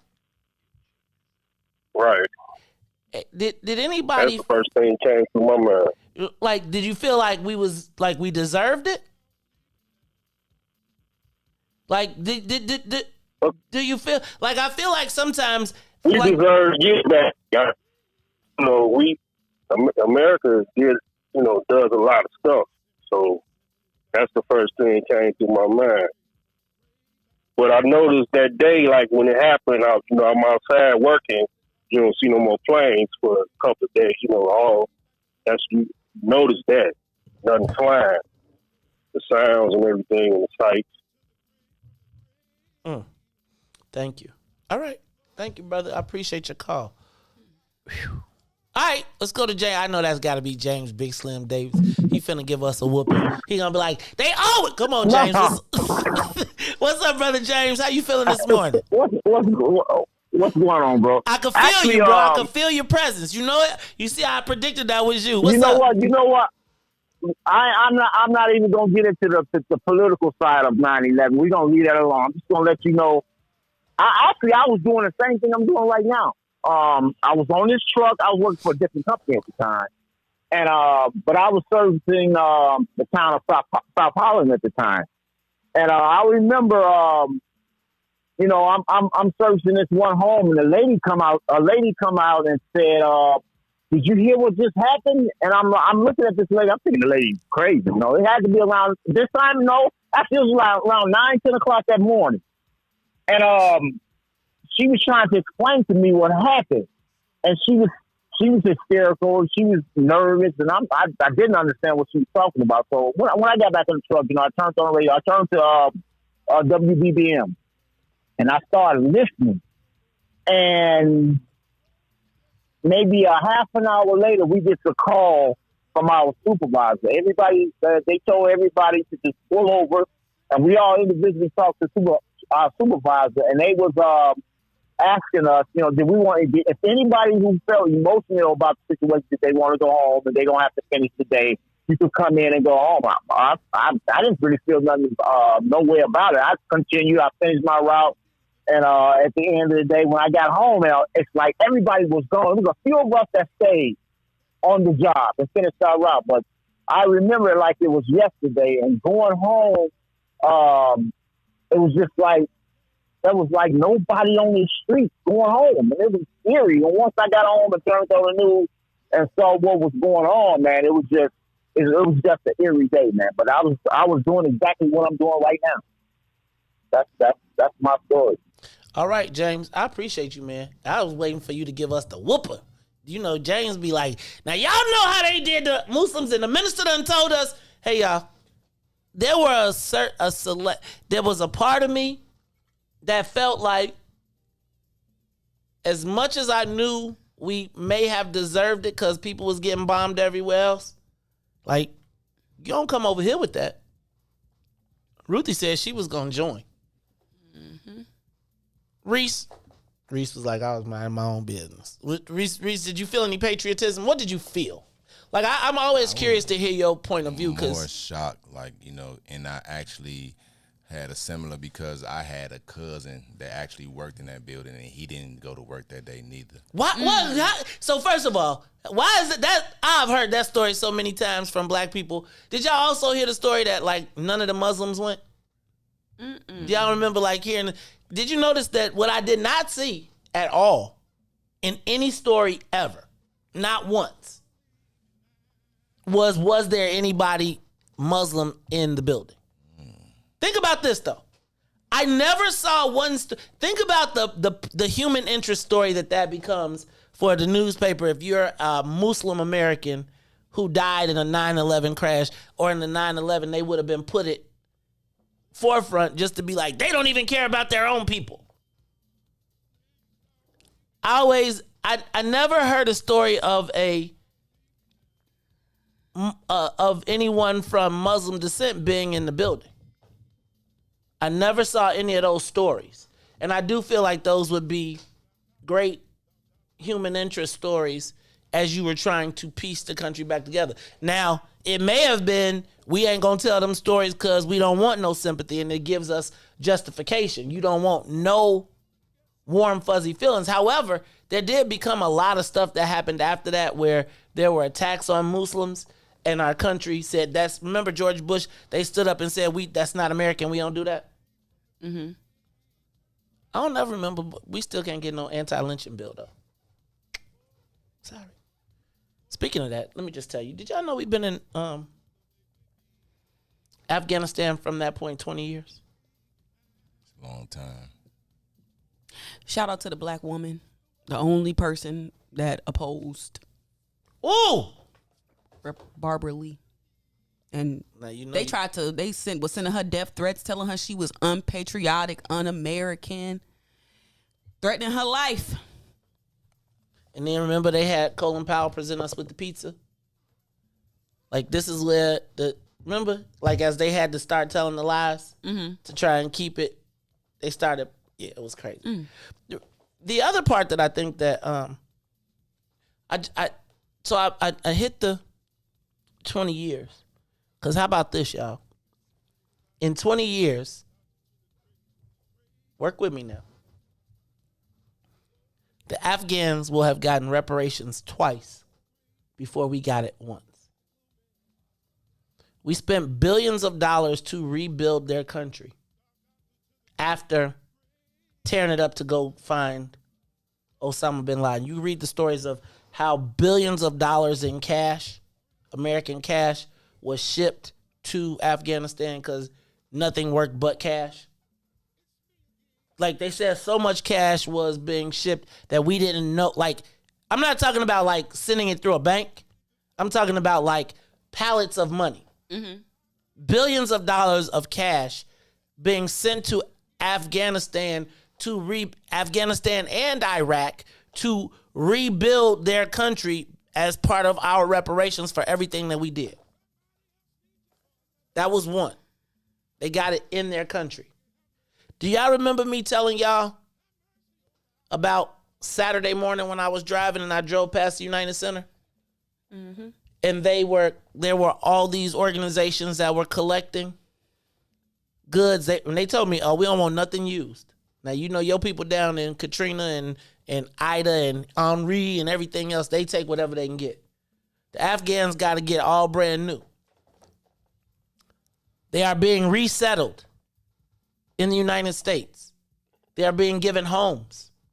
They are being given cash and everything they need to, and grants to be able to get started. Because as Senator Durbin noted, as immigrants have come here and proven time and time again, if we give them some money to go take the money and to go rape, rob, and pillage the Negroes, they will do it successfully. $6.4 billion to help fund the processing and resettlement of Afghan refugees. When the last time you heard when you heard a B after black folks? Y'all don't want to be hearing me, and I know this is not, but like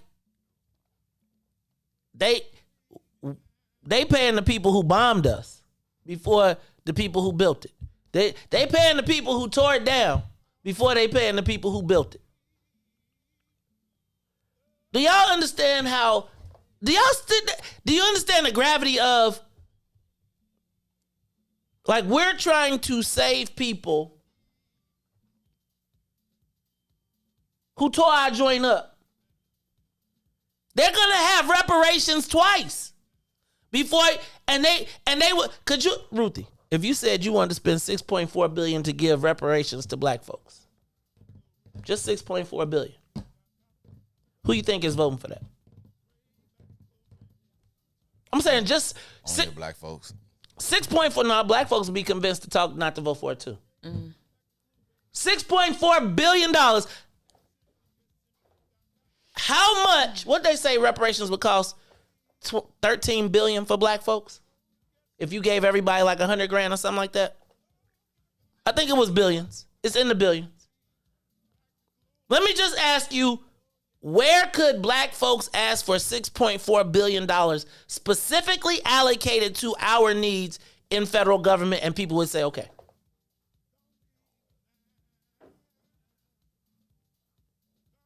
I want to encourage you all to tune in if you are listening on WBGX 1570 AM to continue this conversation with us on Facebook Live, YouTube, Twitter, or Twitch. That's the Maze Jackson page, the Maze Jackson channel, or WIIFTBP Media. First of all, you know we just broke the $1 trillion barrier on money, right? We had 1.9 to 3 something trillion. That's the most. I'm just asking you, where could we get the United States to invest $6.4 billion in the black community for one thing without being talked out of it? Nah, let's say everybody get 100,000, not 1 million. Let's say 100,000. If you said I could give all black people $100,000 to get them resettled, a house, a crib, or whatever, y'all gonna say that's socialism. Stop it, Ruthie. I'm just saying. I just want a bigger house. Can I just add to my house? Can I get my money and then put it where I want to put it? I'm just saying like this. I wouldn't say socialism. I would say reparations. So I would say I'd trade reparations for socialism, even though, Ruthie, having done some research, really watching some TV, I've learned that socialism has been warped. The concept of socialism has been warped by what we saw in Germany and Russia. That's not the socialism that they're talking about. So I'm not so far away from you on that concept as I thought I was. I always thought that socialism was a Nazi.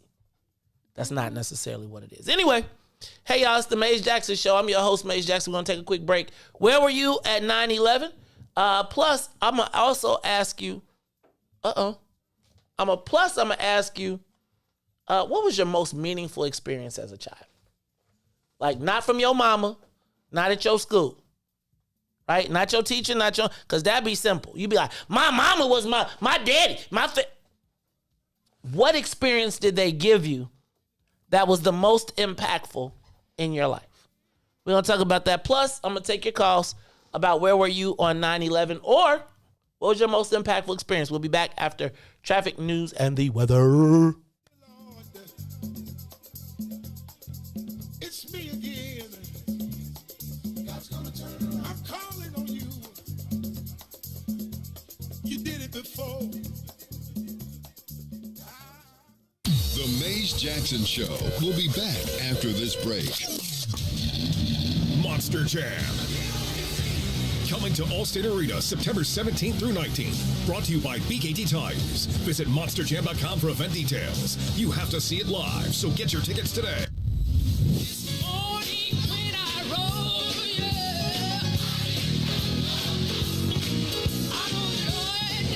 Church Chicago's Power Hour. I'm your host, Angie Mims, and Terrence Keys, TD, a.k.a. Terrence Daniels. I wish I had one witness in the house. You got one. You got a couple of them. Got two T's. Give me a testimony. Oh, Lord. He's did it before. Oh, Lord. I got one. Something better. I got 5 reasons. 5 reasons. Oh, Lord. He turned it around. Turned it around. He woke me up this morning. Oh.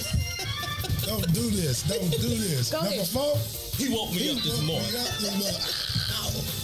Come on, number 3. Come. He woke me up. Oh, Lord. He woke you up. That thing can touch you, but one of them 5s will get you. What's the second one? He woke me up. Yes, sir. Yes, sir. Oh, my God. And the number 1 reason. Number 1. Final answer. He woke me up this morning. He woke me up this morning. That's a testimony. That's a testimony.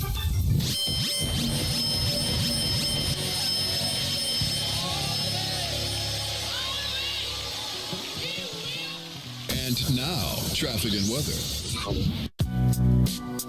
Good morning. What's in it for the Black People Media? The time is now 8:03 a.m. And I'm Riis the Ruler with your Chicagoland area sports weather and traffic update. In sports, the NFL made its return last night as the Super Bowl champ hosted the Dallas Cowboys. Typical Tom Brady, down 1 with under 2 minutes, leads his team to a game-winning field goal drive as Ryan Suckup hits a 36-yarder. Bucks win 31-29 over the Cowboys. Now over to the White Sox. The Bats still quiet again as they go down swinging 9 times and lose to the Oakland A's 3-1. Over the traffic on the Kennedy O'Hare to the Loop. 27 minutes outbound to O'Hare will be 20 on the Eden. From Deerfield to the Exchange will be 63 minutes. Exchange back to Deerfield will be 34. The Eisenhower Thorndale to the Loop, 74 minutes. Back out to Thorndale will be 38. On the Stevenson from I-355 to the Dan Ryan is 58 minutes. Outbound will be 34. On the Bishop Ford from I-80 to the Dan Ryan is 71 minutes as there's still an accident out there. But 29 minutes back out to I-80. On the Dan Ryan, 25 minutes to the Loop, 16 minutes back out to 95th. DuSable Lakeshore Drive South, 55th to Jackson, 13 minutes. Jackson to 55th is 7. 8 minutes still north side. That is Randolph to Bryn Mawr and Bryn Mawr back to Randolph. Today's weather is currently 74 and sunny. Expect a high of 81 with a low of 59. Hey, I'm Riis the Ruler. Happy Friday, y'all, with some Valerie.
Did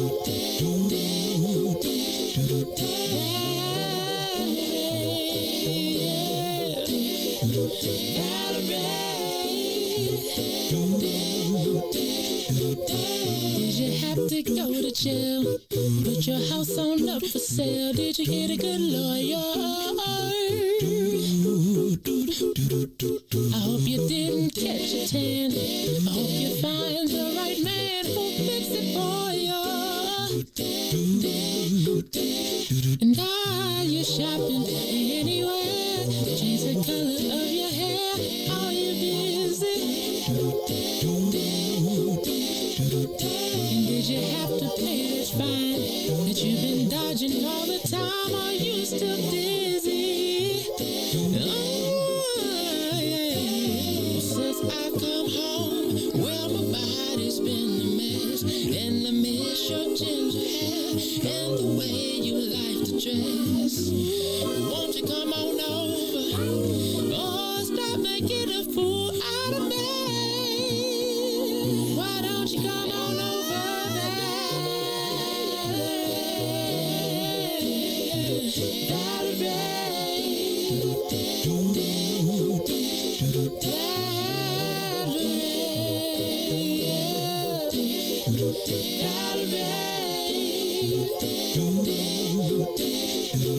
Well, sometimes I go out by myself and I look across the water and I think of all the things what you're doing. In my head I paint a picture. Since I've come home, well, my body's been a mess and I miss your ginger hair and the way you like to dress. Won't you come on over? Stop making a fool out of me. Why don't you come on over there?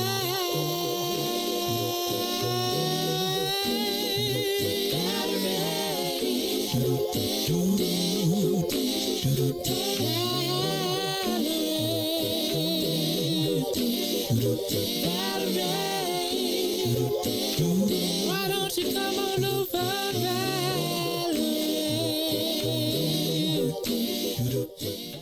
Back to the Maze Jackson Show. You are listening to the most dangerous show in the morning. This is What's in It for the Black People Radio. Maze Jackson. Maze Jackson, the most vociferous advocate for black people in the world. For Ruthie Moore, for Todd Stoger, I am the host of the Maze Jackson Show, asking every single day, what's in it for the black people? And if you don't like it, you can still tell them Maze said, Mayor Lightfoot, man, we ain't accepting that. We ain't accepting that. Let's go. Yeah.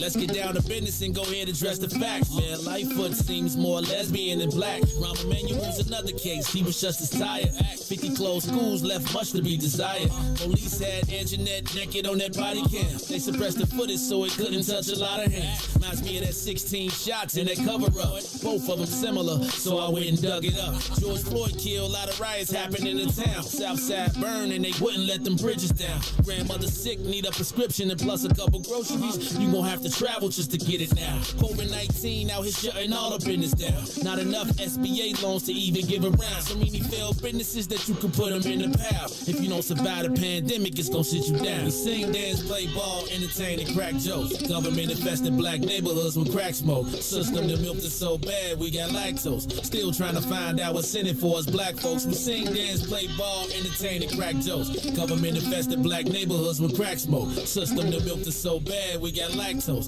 Still trying to find out what's in it for us black folks. Shout out to Willie Wilson, hope one day you get to send it. We need some different players in the game to handle business. Too many shady characters like Madigan and Blago. But when you really break it down, it's typical Chicago. City full of gangsters, it's what the land was built on. Same streets with hood legends, DNA get spilled on. Carjackers out here lurking, trying to get they steal on. Looking for a block to put them Hellcat wheels on. Let this give bogus appraisals a red line. Car crackers out here getting minimal fair time. And I'm concealed carry, I stay with the pipe. But Illinois gun laws giving minimal rights. Stay up on the swivel, make sure I'm moving tight.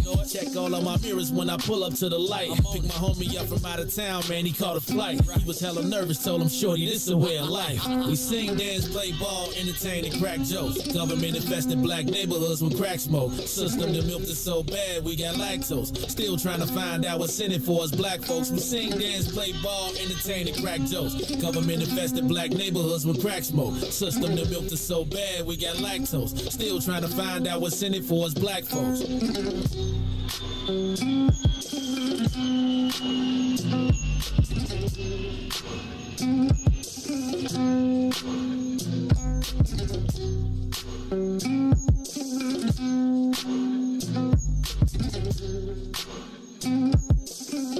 Wake up, Chicago! Wake up, world. This is the Mace Jackson Show. We only got 49 minutes left till the weekend starts for some of us. Man, mine start at 6 o'clock on Fridays. Nuh-uh, you got work, kid. Work? Nobody work no more. How you gonna start on 6 p.m., not a.m., right? A.m. Oh, this vacation. This vacation for you today? Yep. We take a vacation. Ruthie just love being around us, Riis. It has nothing to do with how much time, energy. Trust and believe. If I didn't, you would not see me every morning. I believe it. I'm not even arguing. Y'all with are you. ice sometimes. See how Ruthie do you? Oh, Ruthie. We called her mean yesterday, and Reddy was like, "She not mean. She just direct." Cause she know I ain't mean. She know how black women get miscategorized. Cause y'all stay. If y'all stay out butt in the kitchen, we wouldn't have this problem. Here you go. Shoes on. Maze's Guide to Womanhood. You know what that's called? Stay your butt in the kitchen. A coaster. A coaster. I don't get it. Your guide to womanhood.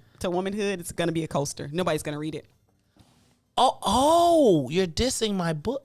Let me tell you. That was a high level joke. No, I'm gonna tell you. Women would love to hear my advice because all you gotta do is tell women, you be like, you ain't a high value woman. You look at you, where you work at. Look at your shoes. Look at you. You're talking about what you want, and you won't even clean your whole house. You know, women like to be abused. Oh my god! No. Call her? No, I mean, if y'all bought Steve Harvey book, y'all liked it. Ain't nobody buy that. Yes, they did. They made a movie about it. Now it's the Maze. Tyler Perry probably made a movie about it. No, actually, Like a Man, right? Yep, that was a great movie. It's the Maze Jackson Show, though. Brother Anthony Muhammad. First of all, y'all know Brother Anthony Muhammad is the chaplain for the Den. He's also the president of the unofficial Atlanta chapter. But he is also, he is our chaplain. We got a Muslim chaplain, y'all. Cause he will, like, if y'all be acting up, he will be in y'all inbox with the 8 steps of atonement. And you be like, look, me and Boosie had us a little issue. Boy, Brother Anthony was on his business. Brother Anthony, you wasn't on your job yesterday, though. Cause the lions was eating. They was eating the elders, man. I was like, we got the young lions eating the old lions. It was going down. I'm like, where is Brother Anthony in these comments? I hope you inboxed everybody and gave them their steps of atonement. What's up, brother? How you feeling today? Man, I'm doing good, man. Peace to you, peace to Sister Ruthie. Don't tell us peace. Tell your people peace. Look, that's like back in the day, when the Chiefs would come home and they would be trying to roll around on the different spots trying to get blessed. And sometimes them young cats ain't going for it. They like, we're going to bless you with some smoke trying to get blessed. You better get up out of here. So, but anyway, man, your story about 9/11 and how that day went for you, mine was like almost the exact same way. I was at home from work for some reason. I don't know if I took a sick day or vacation day. Mental health day. But all I know, I was watching. Yeah, exactly. There we go. We might not even have them back then. I probably was watching Good Morning America. Nah, we didn't. But I'm watching that first tower smoking, and it reminded me of that movie that, once they said it was in New York, I thought about that movie, The Towering Inferno. And I'm just watching it, and then I saw that second plane hit, and I was blue. I was like, Joe. I called my man Ray. I said, Joe, I'm watching the news, and I see a airplane flying to the Twin Towers, the World Trade Center. Man, that was, man. I remember just being stuck to the TV all day. I don't think I probably moved from my living room the whole day. The other thing in terms of what you could, like you said earlier, when you can remember where you were when these events happened, the other thing that came to mind was Space Shuttle Challenger when it blew up. Because I was in 5th or 6th grade at the time, and I went to St. Philip Neri at the time, and I remember them talking about it over the intercom system, making an announcement about it, the whole nine. The other thing that I think about when it comes to 9/11 was Minister Farrakhan, I believe, had told, this is the first time, throughout my time being in the nation that I can remember, where he told all the brothers in the FOI to not go out into the streets to sell the Final Call newspaper, because we didn't know how or what the reaction would be, not only from, white America, but also from our own people who, like you were talking about earlier, this patriotic zeal gets built up, and everybody want to be waving the flags and all that. So, as a precautionary measure, the minister, I think in his God-given wisdom, was like, you brothers are going to just have to stay off the corner for, a certain period of time. And I don't remember how long of a period of time that was. Also, I was going through the process of getting my name changed in the court system in DeKalb County, Georgia. And I actually had my court date set for like October something. So you're talking about a month, maybe close to a month and a half, right after September 11th, I was going to court to have my name, quote unquote, legally changed to Muhammad. I didn't know what to expect.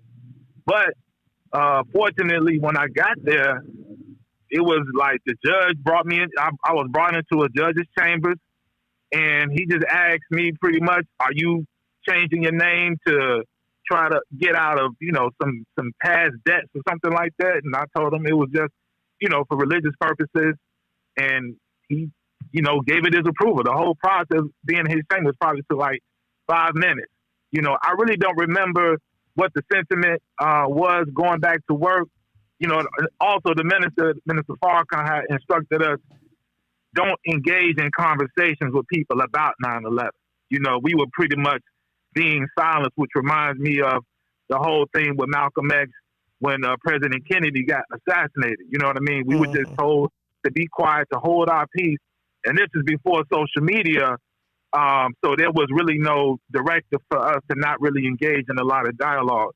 And then, last thing I'll say is I wasn't necessarily, and I don't know if it's because of me being a member of the Nation of Islam, but I just never took everything that they said as being the truth. And then I remember people started, this is when movies like Wag the Dog was being said, check out Wag the Dog. And there was a movie called The Long Kiss Goodnight with Gina, what's the lady's name? Gina Davis and Samuel L. Jackson, where there's a scene where this white guy was talking about creating this big, basically tragic event, and he said, we'll just blame it on the Muslims. If you go back and watch that movie, you'll see it. And then I also remember Minister Farrakhan during Savior's Day 1996. He did a lecture called Jesus Saves, Savior's Day 1996, where he was delineating all these manufactured events that became pretext for the United States to go to war, whether it was the Tonkin Gulf situation that facilitated or led us into the Vietnam War. It was a whole litany of things. So I never looked at this thing as being what it was initially. You know what I mean? I don't know if that's, me being, like I said, being in the nation, or just kind of having a healthy sense of skepticism about the things that this government will try to feed us. And if I may, I would like to answer the other question about the circumstance. What was the question that you were asking? All right, about you got to do this one quick, brother Anthony. You got to do this one quick. What was the most impactful? What's the most meaningful experience you had as a child? Not from your parents. Well, not from your parents. What was the most meaningful experience you had as a child? And I'm not talking about a family lecture. As a child. Okay, as a child. You know what? That's a tough one. I thought you were speaking in general. As a child, man, it probably had to be, you know, my father passing away. Even though I didn't know him, he passed away when I was only like 32 or 33 days old. But I think not having a father in my life impacted me in a tremendous way. You know what I mean? Mm-hmm. And I just think just my family, I was raised around a bunch of women, and I think that also influenced me in terms of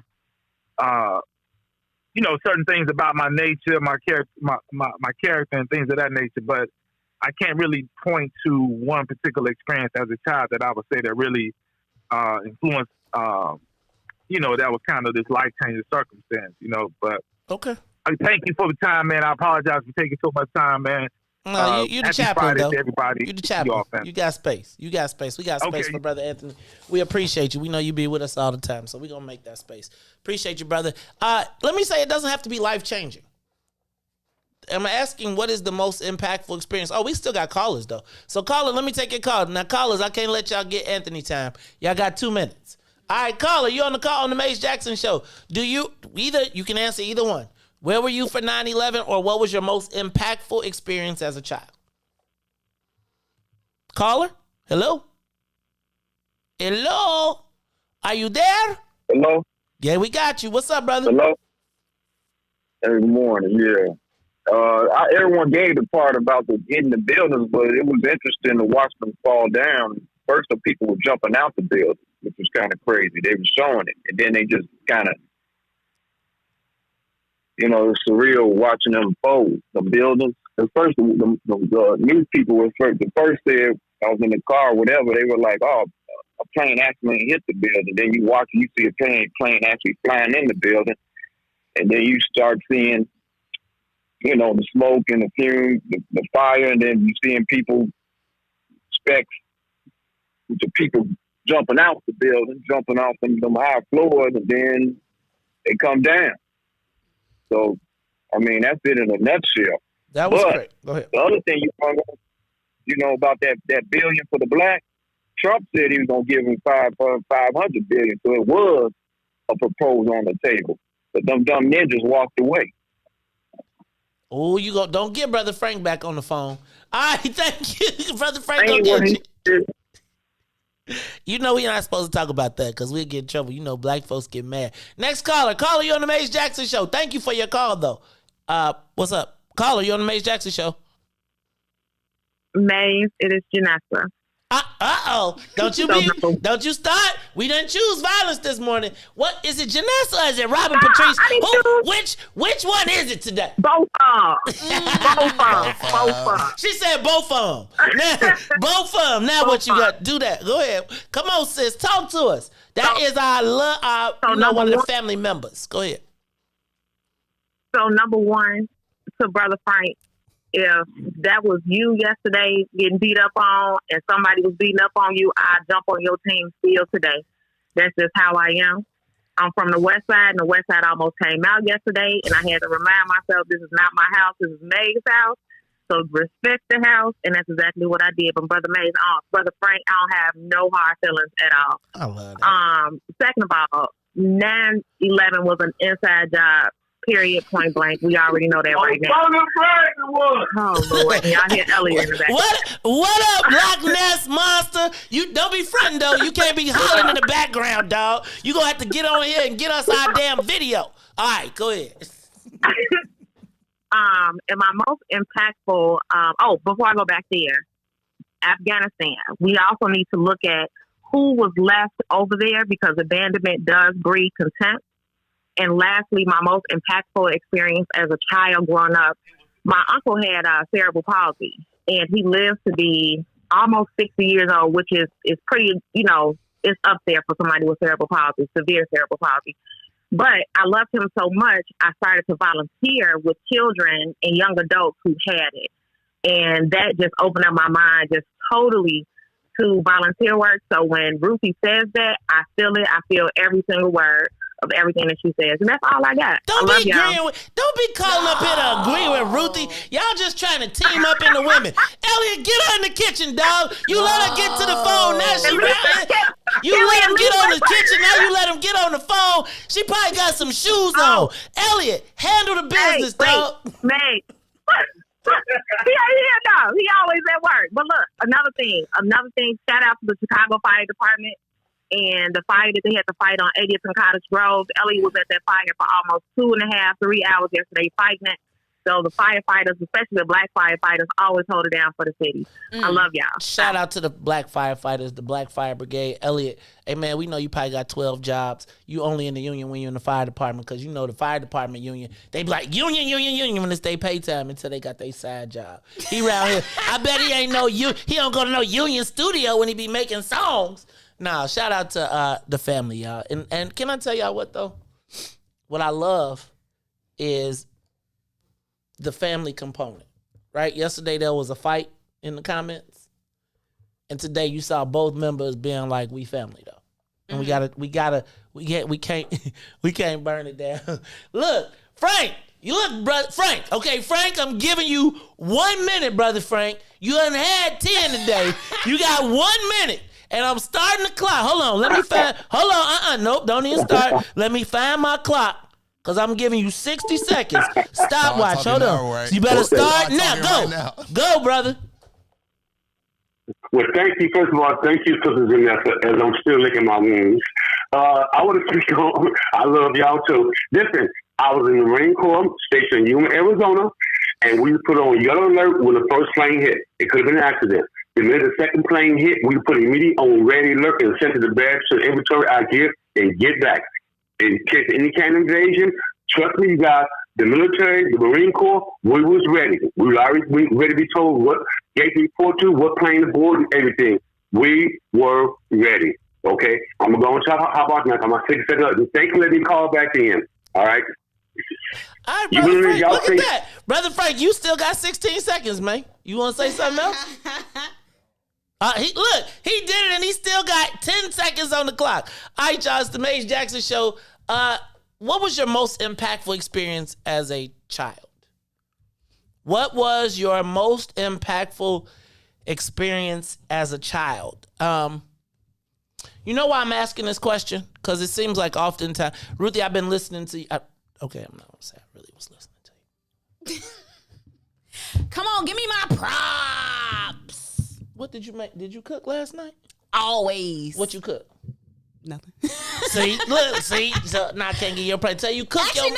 I went out to eat yesterday. What you eat? Me and my sister had a hot pot. We've been on my hot pot kick. What's a hot pot? Okay, I don't even talk about it. Anyway, hot pot. That don't. I'm gonna stop. Anyway, one of the things I was thinking about is, Ruthie, I don't know if I got like the mentor gene anymore, right? Like I told you, y'all done beat that out of me. That done got beat out of me. But I was thinking about what are some of the things that we could give young people or make sure that they had that were life-changing for me. And part of the reason I said this, and I know y'all read the comments, y'all know I read the comments. So I was looking yesterday, and one of the things Brandon Tomlin said was they lived in the hood. They was upper middle class in the hood. But he also said that they traveled, right? They traveled a lot, so it made the world a lot smaller, right? And they saw other pieces.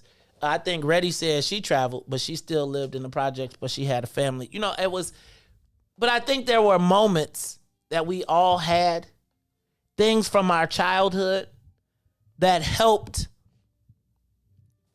us not escape, but gave us a different perspective or something that you can reflect on that really Like, kind of expanded your mind or what the possibilities I got you. I got an answer. You want me to tell it now or you want me to wait? You can go first. So it was a story my grandma told me when I was little. Okay. And she said... Was it about the dog on the haystack? No. That's one of the best ones. It was this one, and I didn't even And realize after how... crackers gonna crack. Listen, I didn't know how impactful this was to my understanding, but it pretty much embodies who I am and my world outlook. And she said one day they was on their way back down south, right? She was with Sam Cooke. My grandma knew Sam Cooke. So they was on their way back down south. They stopped at a gas station because she said she had to use the bathroom. So, they knew they weren't supposed to be using the bathroom, right? What you mean they weren't supposed to use the bathroom? Because they was black. So my grandma said, she really had to go. So she said she went to the bathroom anyway. She said this white man said, what's the time? It's 8:30. He said, "Hey there, you black B-word. Can't you read?" And my grandma said, she turned around, looked at him and said, "Hell no," and kept walking. After she used, I hope she. So that's my mentality. That's my attitude. I'm gonna do what I want. I'll take the consequences later. You ask me about it, you might get you a smart remark. Now, what we about to do? What we gonna do? Dang, I so could see hell that. no. So thanks, Grandma. I appreciate that. Dang, I could see that. That's my outlook for life. So can you read? No. Now what? Now what? No. Okay. All right, that's a good one. That is a very good one. Mm-hmm. Janessa, why your hands so light? You gotta hit the black emoji. She can't. She like, I'm light skinned for real. Give us a call, 872-259-7474. Let's take a quick break, and then when we come back, I want to know, Tell Me Something Good Friday, and I want to know your most impactful experience as a child. I can't wait to hear Reese's. Oh, my can't wait to hear Reese's. I know Reese mama told him yesterday, Reese, you better quit telling all stop our telling business. my business. You look, we're going in this house, stay in this house. She was like, get off my mom, get off my offspring. Then she was like, you get off. Hey, she actually asked him, she said, how maids don't know that he can't drive that car in the hood? I don't know, mama. I don't know. Cause did you hear what she just said? What? You can't read? No, but not just because I can't read, but I don't believe in being limited. Like, you don't get to set boundaries for me. Like, hell no. Nobody gets to set my boundaries. And there you go. And I feel like sometimes when we get caught by those boundaries, it's what limits our ability to do the things that we do. They be like, Ninja, who you think you are? I'd be like, Maze Jackson. Reese, we'll be back after traffic and the weather. We'll hear the stories. The Maze Jackson Show will be back after this break. WIIFTBP. Introducing your trusted source for high-quality black emojis, better known as Blackmoji. We believe black is beautiful, and that beauty should be reflected in the digital market. Now there is an app that does just that, starting with Black Greek letter organizations. Blackmoji D9 offers more than an emoji app. It is a cultural experience of black excellence. Download the app in the Apple or Google Play Store to access a specially curated catalog of emojis representing the Divine Nine. Use the emojis to celebrate Black Greek events, acknowledge current events, support social causes, and learn about esteemed Black Greek members who blaze the trail of Black history. A portion of every subscription goes toward a scholarship fund specifically for members of Black Greek letter organizations to help keep the legacy alive. Download the Blackmoji app today. And now, traffic and weather. Good morning. What's in it for the Black People Media? The time is now 8:35 a.m. and I'm Riis the Ruler with your Chicagoland area sports traffic and weather update. Once again, the NFL made its return last night as the Super Bowl champions hosted the Dallas Cowboys in Tampa Bay. Tampa Bay will edge a game-winning drive, 36-yarder by Ryan Suckup, as the Bucs will win 31-29 over the Cowboys. The Chicago White Sox back in action last night. Bats still quiet as they went down swinging, losing to the Oakland A's 3-1. Over the traffic, on to the Kennedy, O'Hare to the Loop, 51 minutes. Outbound to O'Hare will be 17. On the Eaton, Deerfield to the Exchange is 52 minutes. Exchange back to Deerfield will be 27. On the Eisenhower, Thorndale to the Loop will be 63 minutes. There's an accident on there. Back to Thorndale will be 30. On the Stevenson from I-355 to the Dan Ryan is 46 minutes. Outbound will be 36. The Bishop Ford from I-80 to the Dan Ryan, 64 minutes. This accident is still there, but it's 28 minutes back out to I-80. The Dan Ryan is 25 minutes to the Loop, 16 minutes back out to 95th. DuSable Lakeshore Drive South from 55th to Jackson is 13 minutes. Jackson to 55th will be 8. And the north side stay locked in at 8 minutes. That's Randolph to Bryn Mawr, as well as Bryn Mawr to Randolph. Today's weather is 65 and sunny. Expect a high of 81 and a low of 59. I'm Riis the Ruler. It's Friday, and y'all better be looking good here on the Maze Jackson Show.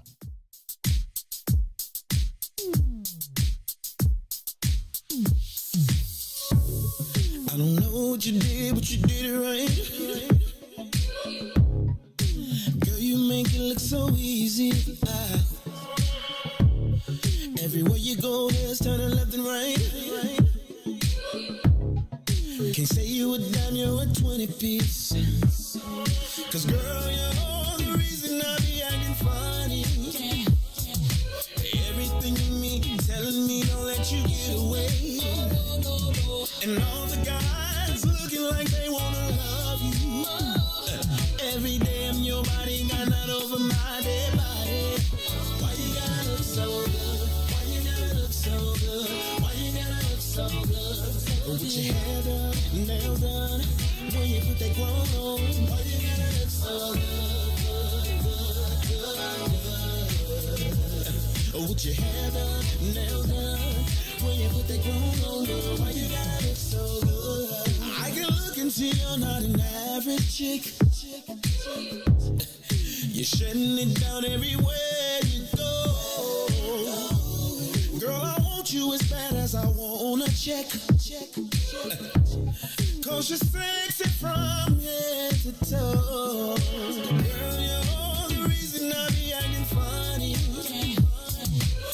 Everything in me telling me all that you get away. And all the guys looking like they wanna love you. Every day I'm your body, got not over my dead body. Why you gotta look so good? Why you gotta look so good? Why you gotta look so good? With your hair done, nails done, when you put your grown on.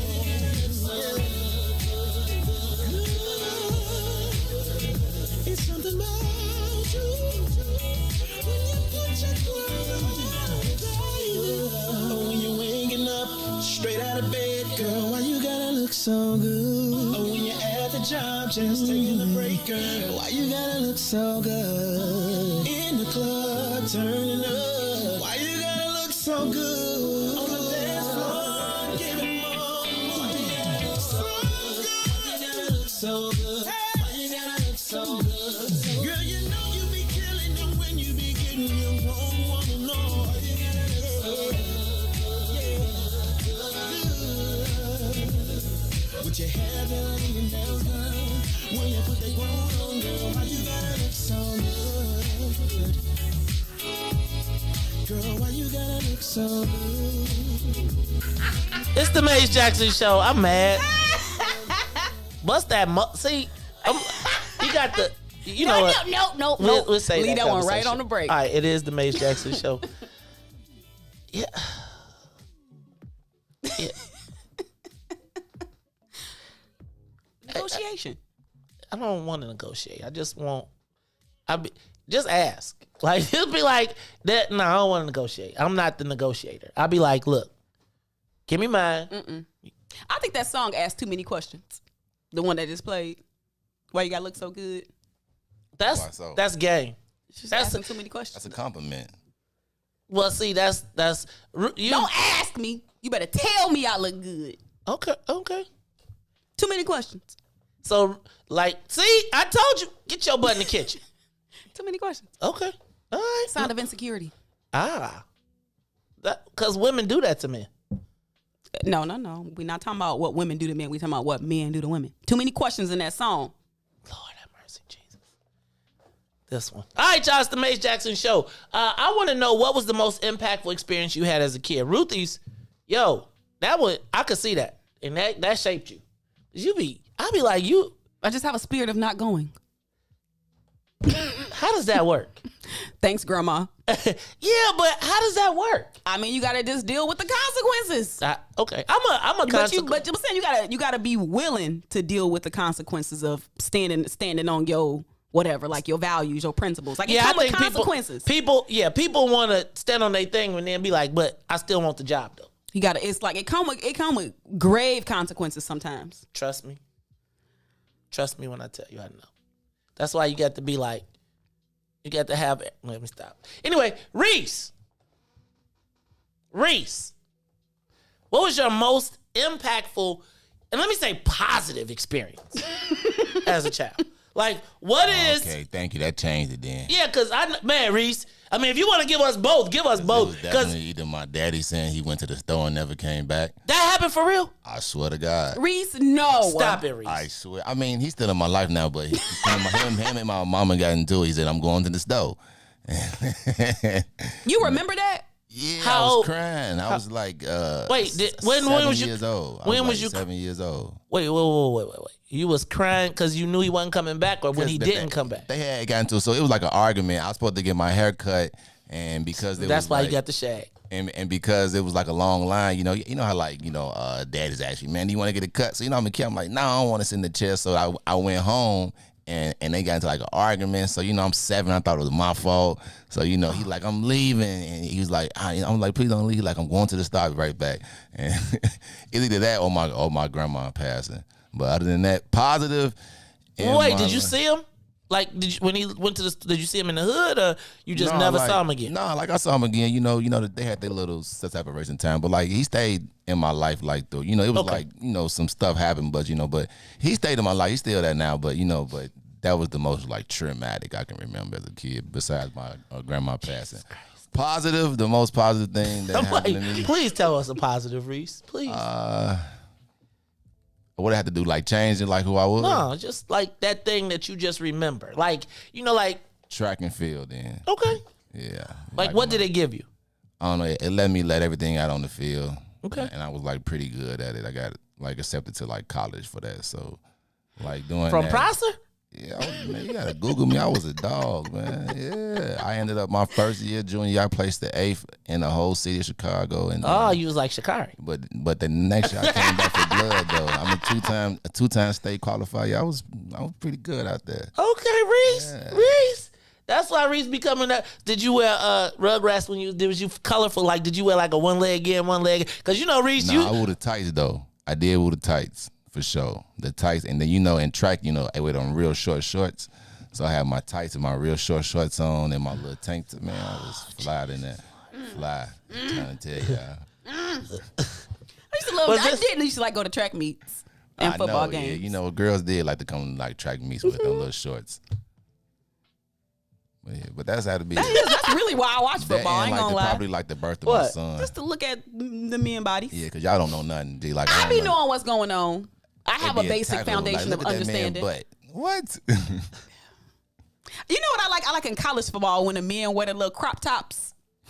And they be showing. I know they probably. I don't know if y'all call them crop tops. What they had them little half shirts on. Yeah, be showing their little abs. Oh. Look at that shit. Next thing you know, he'll be wearing yours, and then you're gonna say, these millennials, right? These millennials, you gotta be like. I mean, it used to be a time you could watch football and know that everybody on the squad. Nowadays, it's like you just. I'm with you, Boosie. Baseball too, but them baseball pants then got way too loose, in my opinion. Hey, Ruthie Moore for the okay. I'm just saying. Sometimes you gotta objectify men so y'all can know what it feel like, but y'all be liking it. That's the problem. See, y'all in deny it. I mean.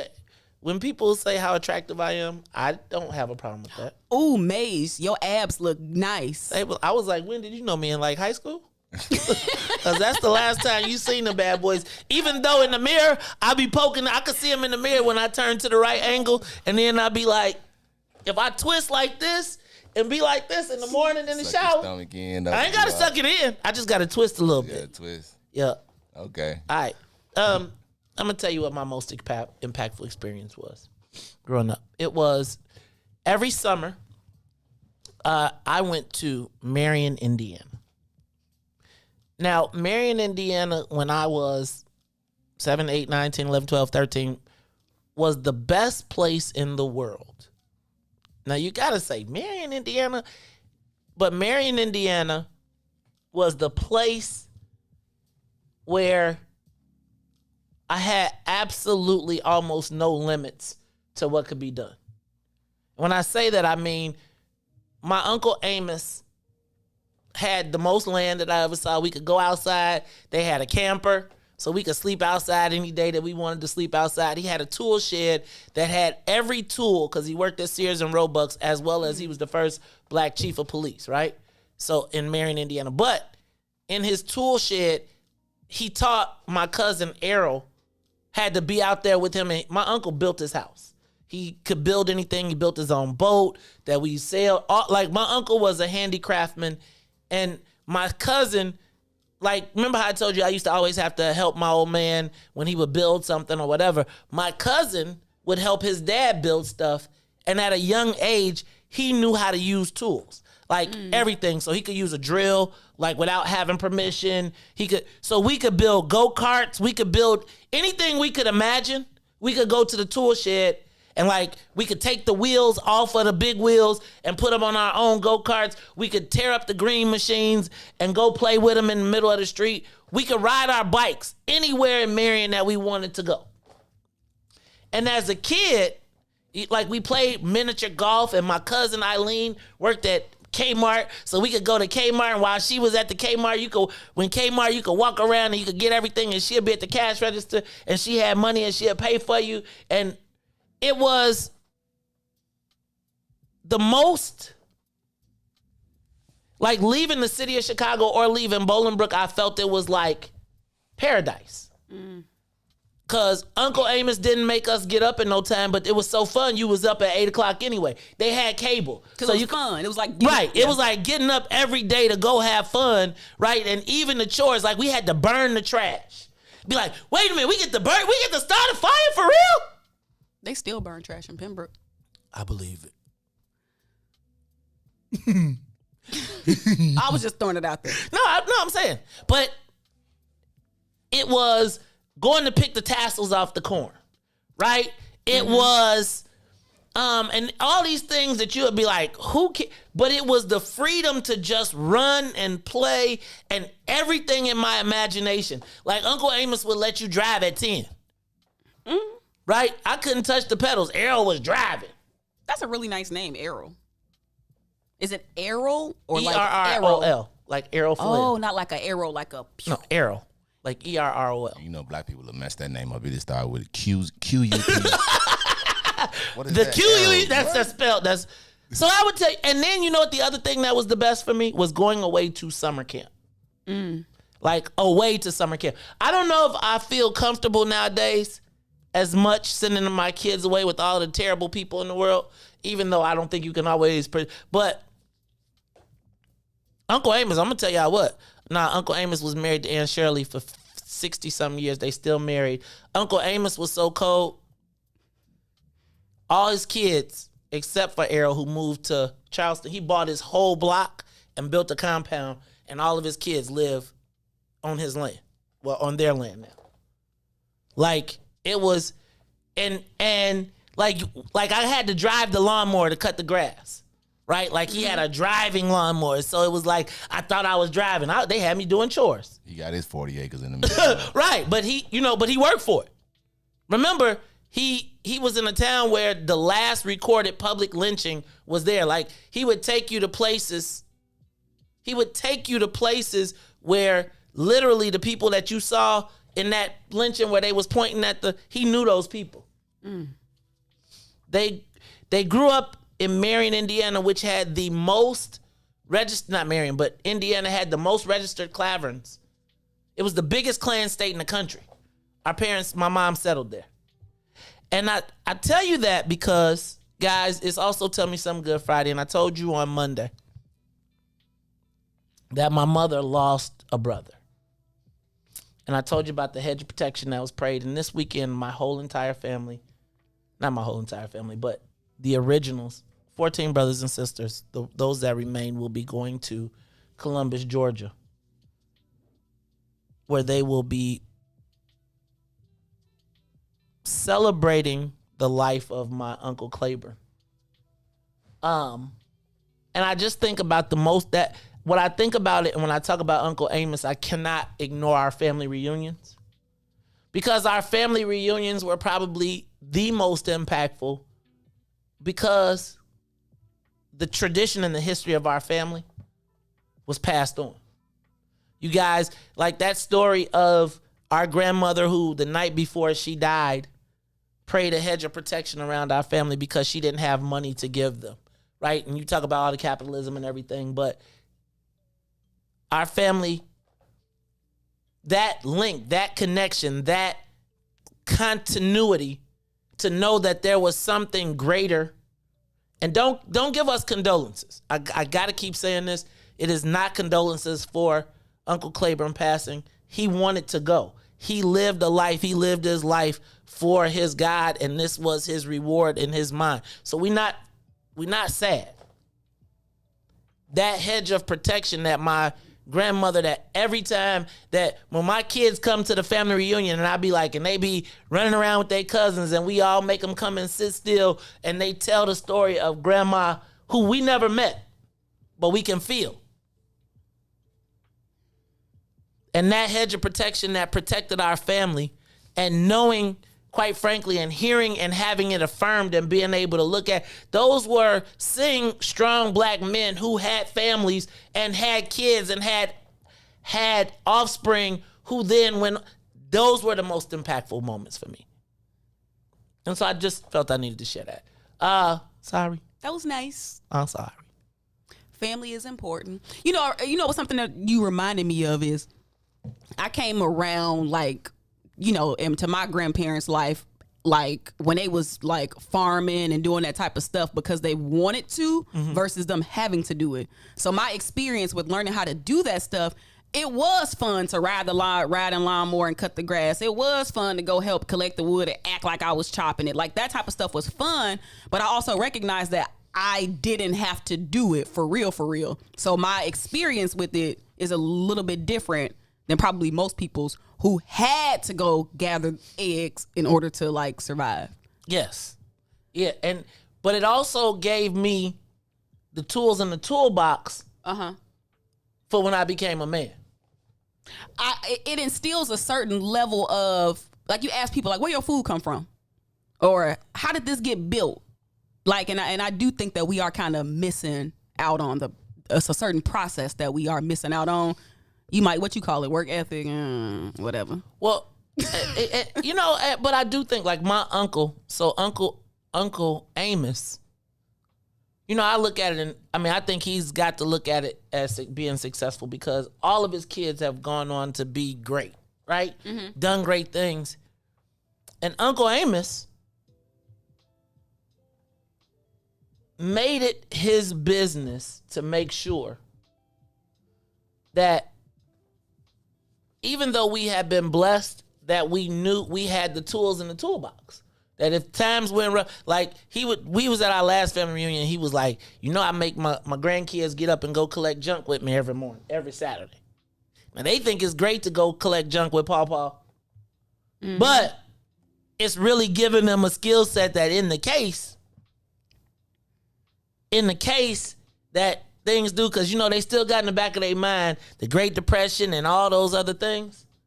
I made sure that they got this tool set. Any calls, Riis? Anybody? Tell us what y'all most impactful memory was as a child. It is Tell Me Something Good Friday. Who's on the line? Caller? This is Dave calling. This is who? Dave, what's up, man? Dave. Nothing too much. Hey, thank you for taking my call. I really appreciate it. Excellent radio. Thank you, brother. Yes. We should take it. You know what? I'll forego the 911. The most impactful were three things. One, my mom, we had those books where it's like a partial picture and you fill in the rest. Mm-hmm. And so she taught me how to tell time. Mm-hmm. So she had the big hand, the little hand. And so I went into the kitchen and looked at our clock. and told her the correct time. So that was impactful in that I was able to grasp a concept, that's helped me, and from then until now, learning and stuff. And the other one was with my dad, and we had a kite, and it was probably like one of those things like at the airport hangar kind of type kites. But anyway, I wasn't able to get it up, to get it to fly. And so he was showing me how to do it, and he got up there. It seemed like it was a mile up because we had extra line on it and stuff. And so, that was a kind of a thing where, to get help when I needed, and besides it was my dad too, so, dad, he couldn't do no wrong. He was like a superhero, And the other one was when I climbed up a tree. I don't know if children even do these things anymore. We climbed up a tree. It's one of my favorite trees. So I climbed up to the first branch, was kind of easy, and then there was climbed up to the second part. And so my mom, she said, okay, well, come on, let's go in there to eat. And I looked up and I said, oh, I'm kind of high up there. And so I got to try to jump down. And she said, okay. And she walked into the house. So I gathered up enough and jumped down. And then, so that kind of taught me that, and I kind of use that right now too, to not get into or to be able to get out of a situation that I get myself into. Okay. If I made sense. Thanks, Dave. Those are great stories, man. Thank you for calling. Thank you for listening. Let's go to Nessa. Nessa, what story you got? Tell us what was the most impactful thing that happened to you, meaningful experience you had as a child. When Martin Luther King was assassinated. Ooh. So ever since when I was a kid, my family, my mother, aunts, uncles, this was during the height of the civil rights movement. So whenever something like that would happen on TV, they would discuss it. So even though I wasn't interested, me and my brothers and sisters and cousins, we heard it.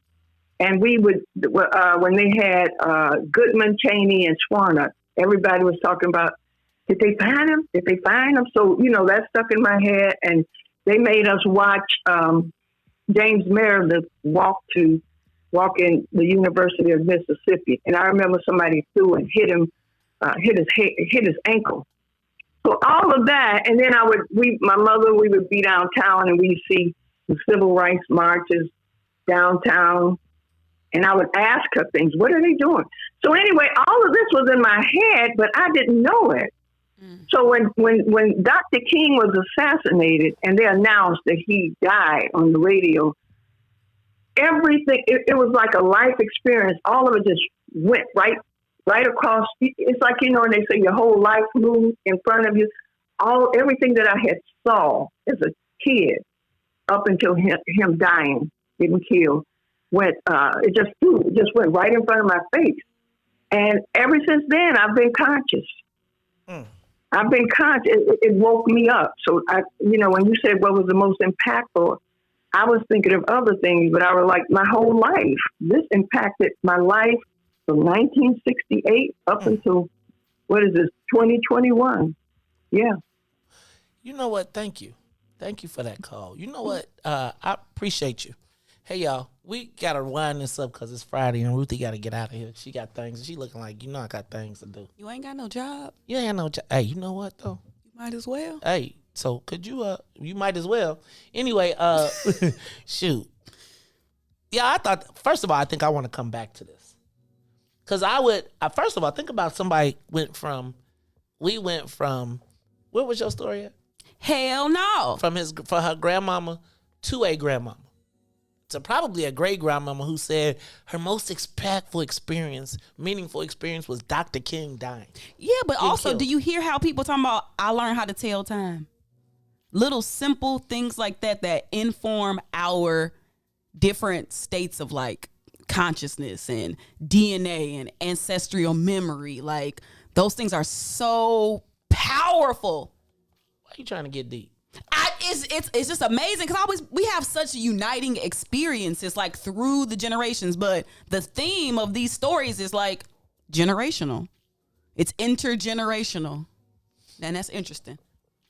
I think it's part of the reason that I ask these questions is because we talk problems a lot, but I feel like I feel like we talk about problems, but solutions are in there somewhere. And I feel like what are the things that made people successful that we can impart in the lives of our young people, right? Like, who knows your history, right? Who has had these intergenerational, and it's almost funny because sometimes we ain't intergenerational. It's the same generation. That's parents and sometimes we lose that distance. We don't recognize how important those little things that we got from our parents are in our lives. All right, I seen you. No, I just peeked up to see what time it was. I seen you talking about you want some overtime. You know what I thought was so funny, and I keep laughing about this? What? When you was like, how I'm going to call off work? What, I'm going to call myself and tell myself I'm sick? I thought that was so funny. You going to text yourself. Maze, text yourself. You got to text your wife. Myself. Text your wife to make it valid. Like, I ain't going in today. Right. Okay. All right, y'all. This has been a great show. I appreciate everybody. I am your host, Maze Jackson. My co-host, Ruthie Moore, plus DJ Riis the Ruler. Hey, I forgot to tell y'all, the Bears play Sunday. The Bears. Riis is having a fantasy football draft this weekend. Ruthie, you coming to the Bears joint? You can't tell. I normally don't reveal my location. We're not gonna reveal the location. You coming? I'll be there on Sunday. Riis, you coming to watch the Bears game with us? I ain't trying to watch the game though. I'm coming. What you trying to watch the people? Hey, look, ain't nobody got half shirts on. What you thought? Look, we gonna have us some food. Food. I was asking. Oh, thank you. You know what I think? Thank you to everybody who yesterday when I was asking about catering gave me suggestions. I picked one, but I think Ruthie. I think. I'm going to do something for every Bears game. Oh, they play every Sunday, don't they? 17 times. That's wild. Either Sunday or maybe. Okay, I got a real question. Do one Monday and one Thursday at least. Do all NFL team schedules look like that with them Sunday games? Yeah. What you mean? Oh, they play football every plays football. Sunday. Yeah, every team. Oh, Ruthie, what you? I didn't know that every team played every Sunday. I thought maybe just some. Right. But she know what's going on though. I remember. Right, I know what's going on. I played Madden enough when I was little. I understand the concept. Okay. All right, y'all. Yes.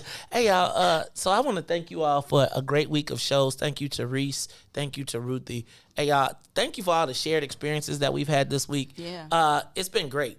I look forward to next week. Always grateful, always thankful for all of you all. And I'm so grateful to see that we had some atonement going on. Y'all got any vegan food? Brother Sadiq asked that, and that's important. No. You can eat the lettuce that the chicken gonna be laying on. Nah, they can't eat that. They be like, they got chicken juice on it.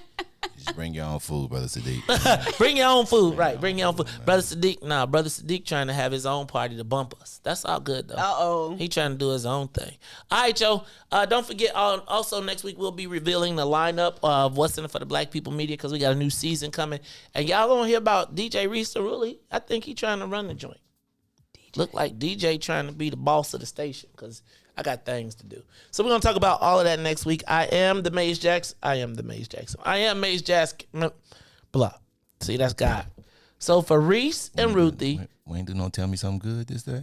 That whole thing was telling us something good. Oh, okay. I thought You want to tell us something good, Riis? I don't want to go now, man. All right, what you gonna tell your camera off? Tell us something good, Riis. I know you got something that you want to say. Besides the fact that you're on 3 payrolls in one day. What you got, Riis? That was it. Nah, man. Nah, it's good, man. I'm just blessed to be here with y'all today, especially after, 20 years ago what happened. So I want to tell y'all, man, thank y'all, man. I'm blessed to be here, man. That's my tell me something good. Oh, I would give you a hug if we ain't have Can't do air hug. Hey, man, don't no ninjas need no hugs. Stop with that sensitivity stuff. Real thugs need we need some positive touch. I know we need some positive touch. No. Yes. Oh yeah, and my cousin reached out to me. Your cousin, my cousin. No, we ain't seen her in 25 years. So we coming together and doing a little Are cousin you serious? thing. Yeah, Come on now. That's what I'm talking about. My cousin Kevin too. He's the commissioner of Dalton. He said hey to you too. Uh-oh. Dalton. Your cousin is the commissioner of Dalton? What kind? Yeah. What is it? I was out in Dalton yesterday. Park District. He's the commissioner there. Why you don't come? Tell him we need to get us what's in it for the black. Oh, we doing it in Robbins. Shout out to everybody in Robbins, dog. Oh, Mayor of Robbins having his fundraiser, his first fundraiser tomorrow night out. I think it's at Red's in the suburbs. That's far out. But it's like his birthday. Y'all better get your ticket. Oh. It's gonna be fun. Birthday was crack-a-lacking. Do not let the dude talk with the bottle in his hand. We learned already. That and do not put a drink on the dang on pool table. Look, that was the best part. Reese like, hey, I don't want to tell on nobody, but they got a drink on the pool table. I was like, Reese, that's your pool table. Reese like, get that on my table. Look, and Ruthie was in here talking about, no, that's the perfect place to sit a drink. What? On the pool table. The water. She said it absorbs the water. He been indicted. Janessa, thank you very much. Some of y'all need to get to work. Get off the internet. Get off there. Nah, y'all stay right here. We can keep y'all. Nah, it's the Maze Jackson show. So for Maze, Ruthie, Riis, and Todd, who been lurking. Todd, what's up? Todd, you gotta be on time. I know Todd. What's up, neighbor? Neighbor. You know he lay down the street. Don't you be my neighbor. I am the host of the Maze Jackson show, asking every single day, Ruthie, what's in it for the black people? And if you don't like it, you can still tell them. Remember when he was going? No, you was. No, that was Reese. Like, Mason, we out of here. Peace. Let's get down to business and go ahead and address the facts, man. Lightfoot seems more lesbian than black. Rahm Emanuel's another case. He was just as tired. 50 closed schools left much to be desired. Police had Anjanette naked on that body cam. They suppressed the footage so it couldn't touch a lot of hands. Reminds me of that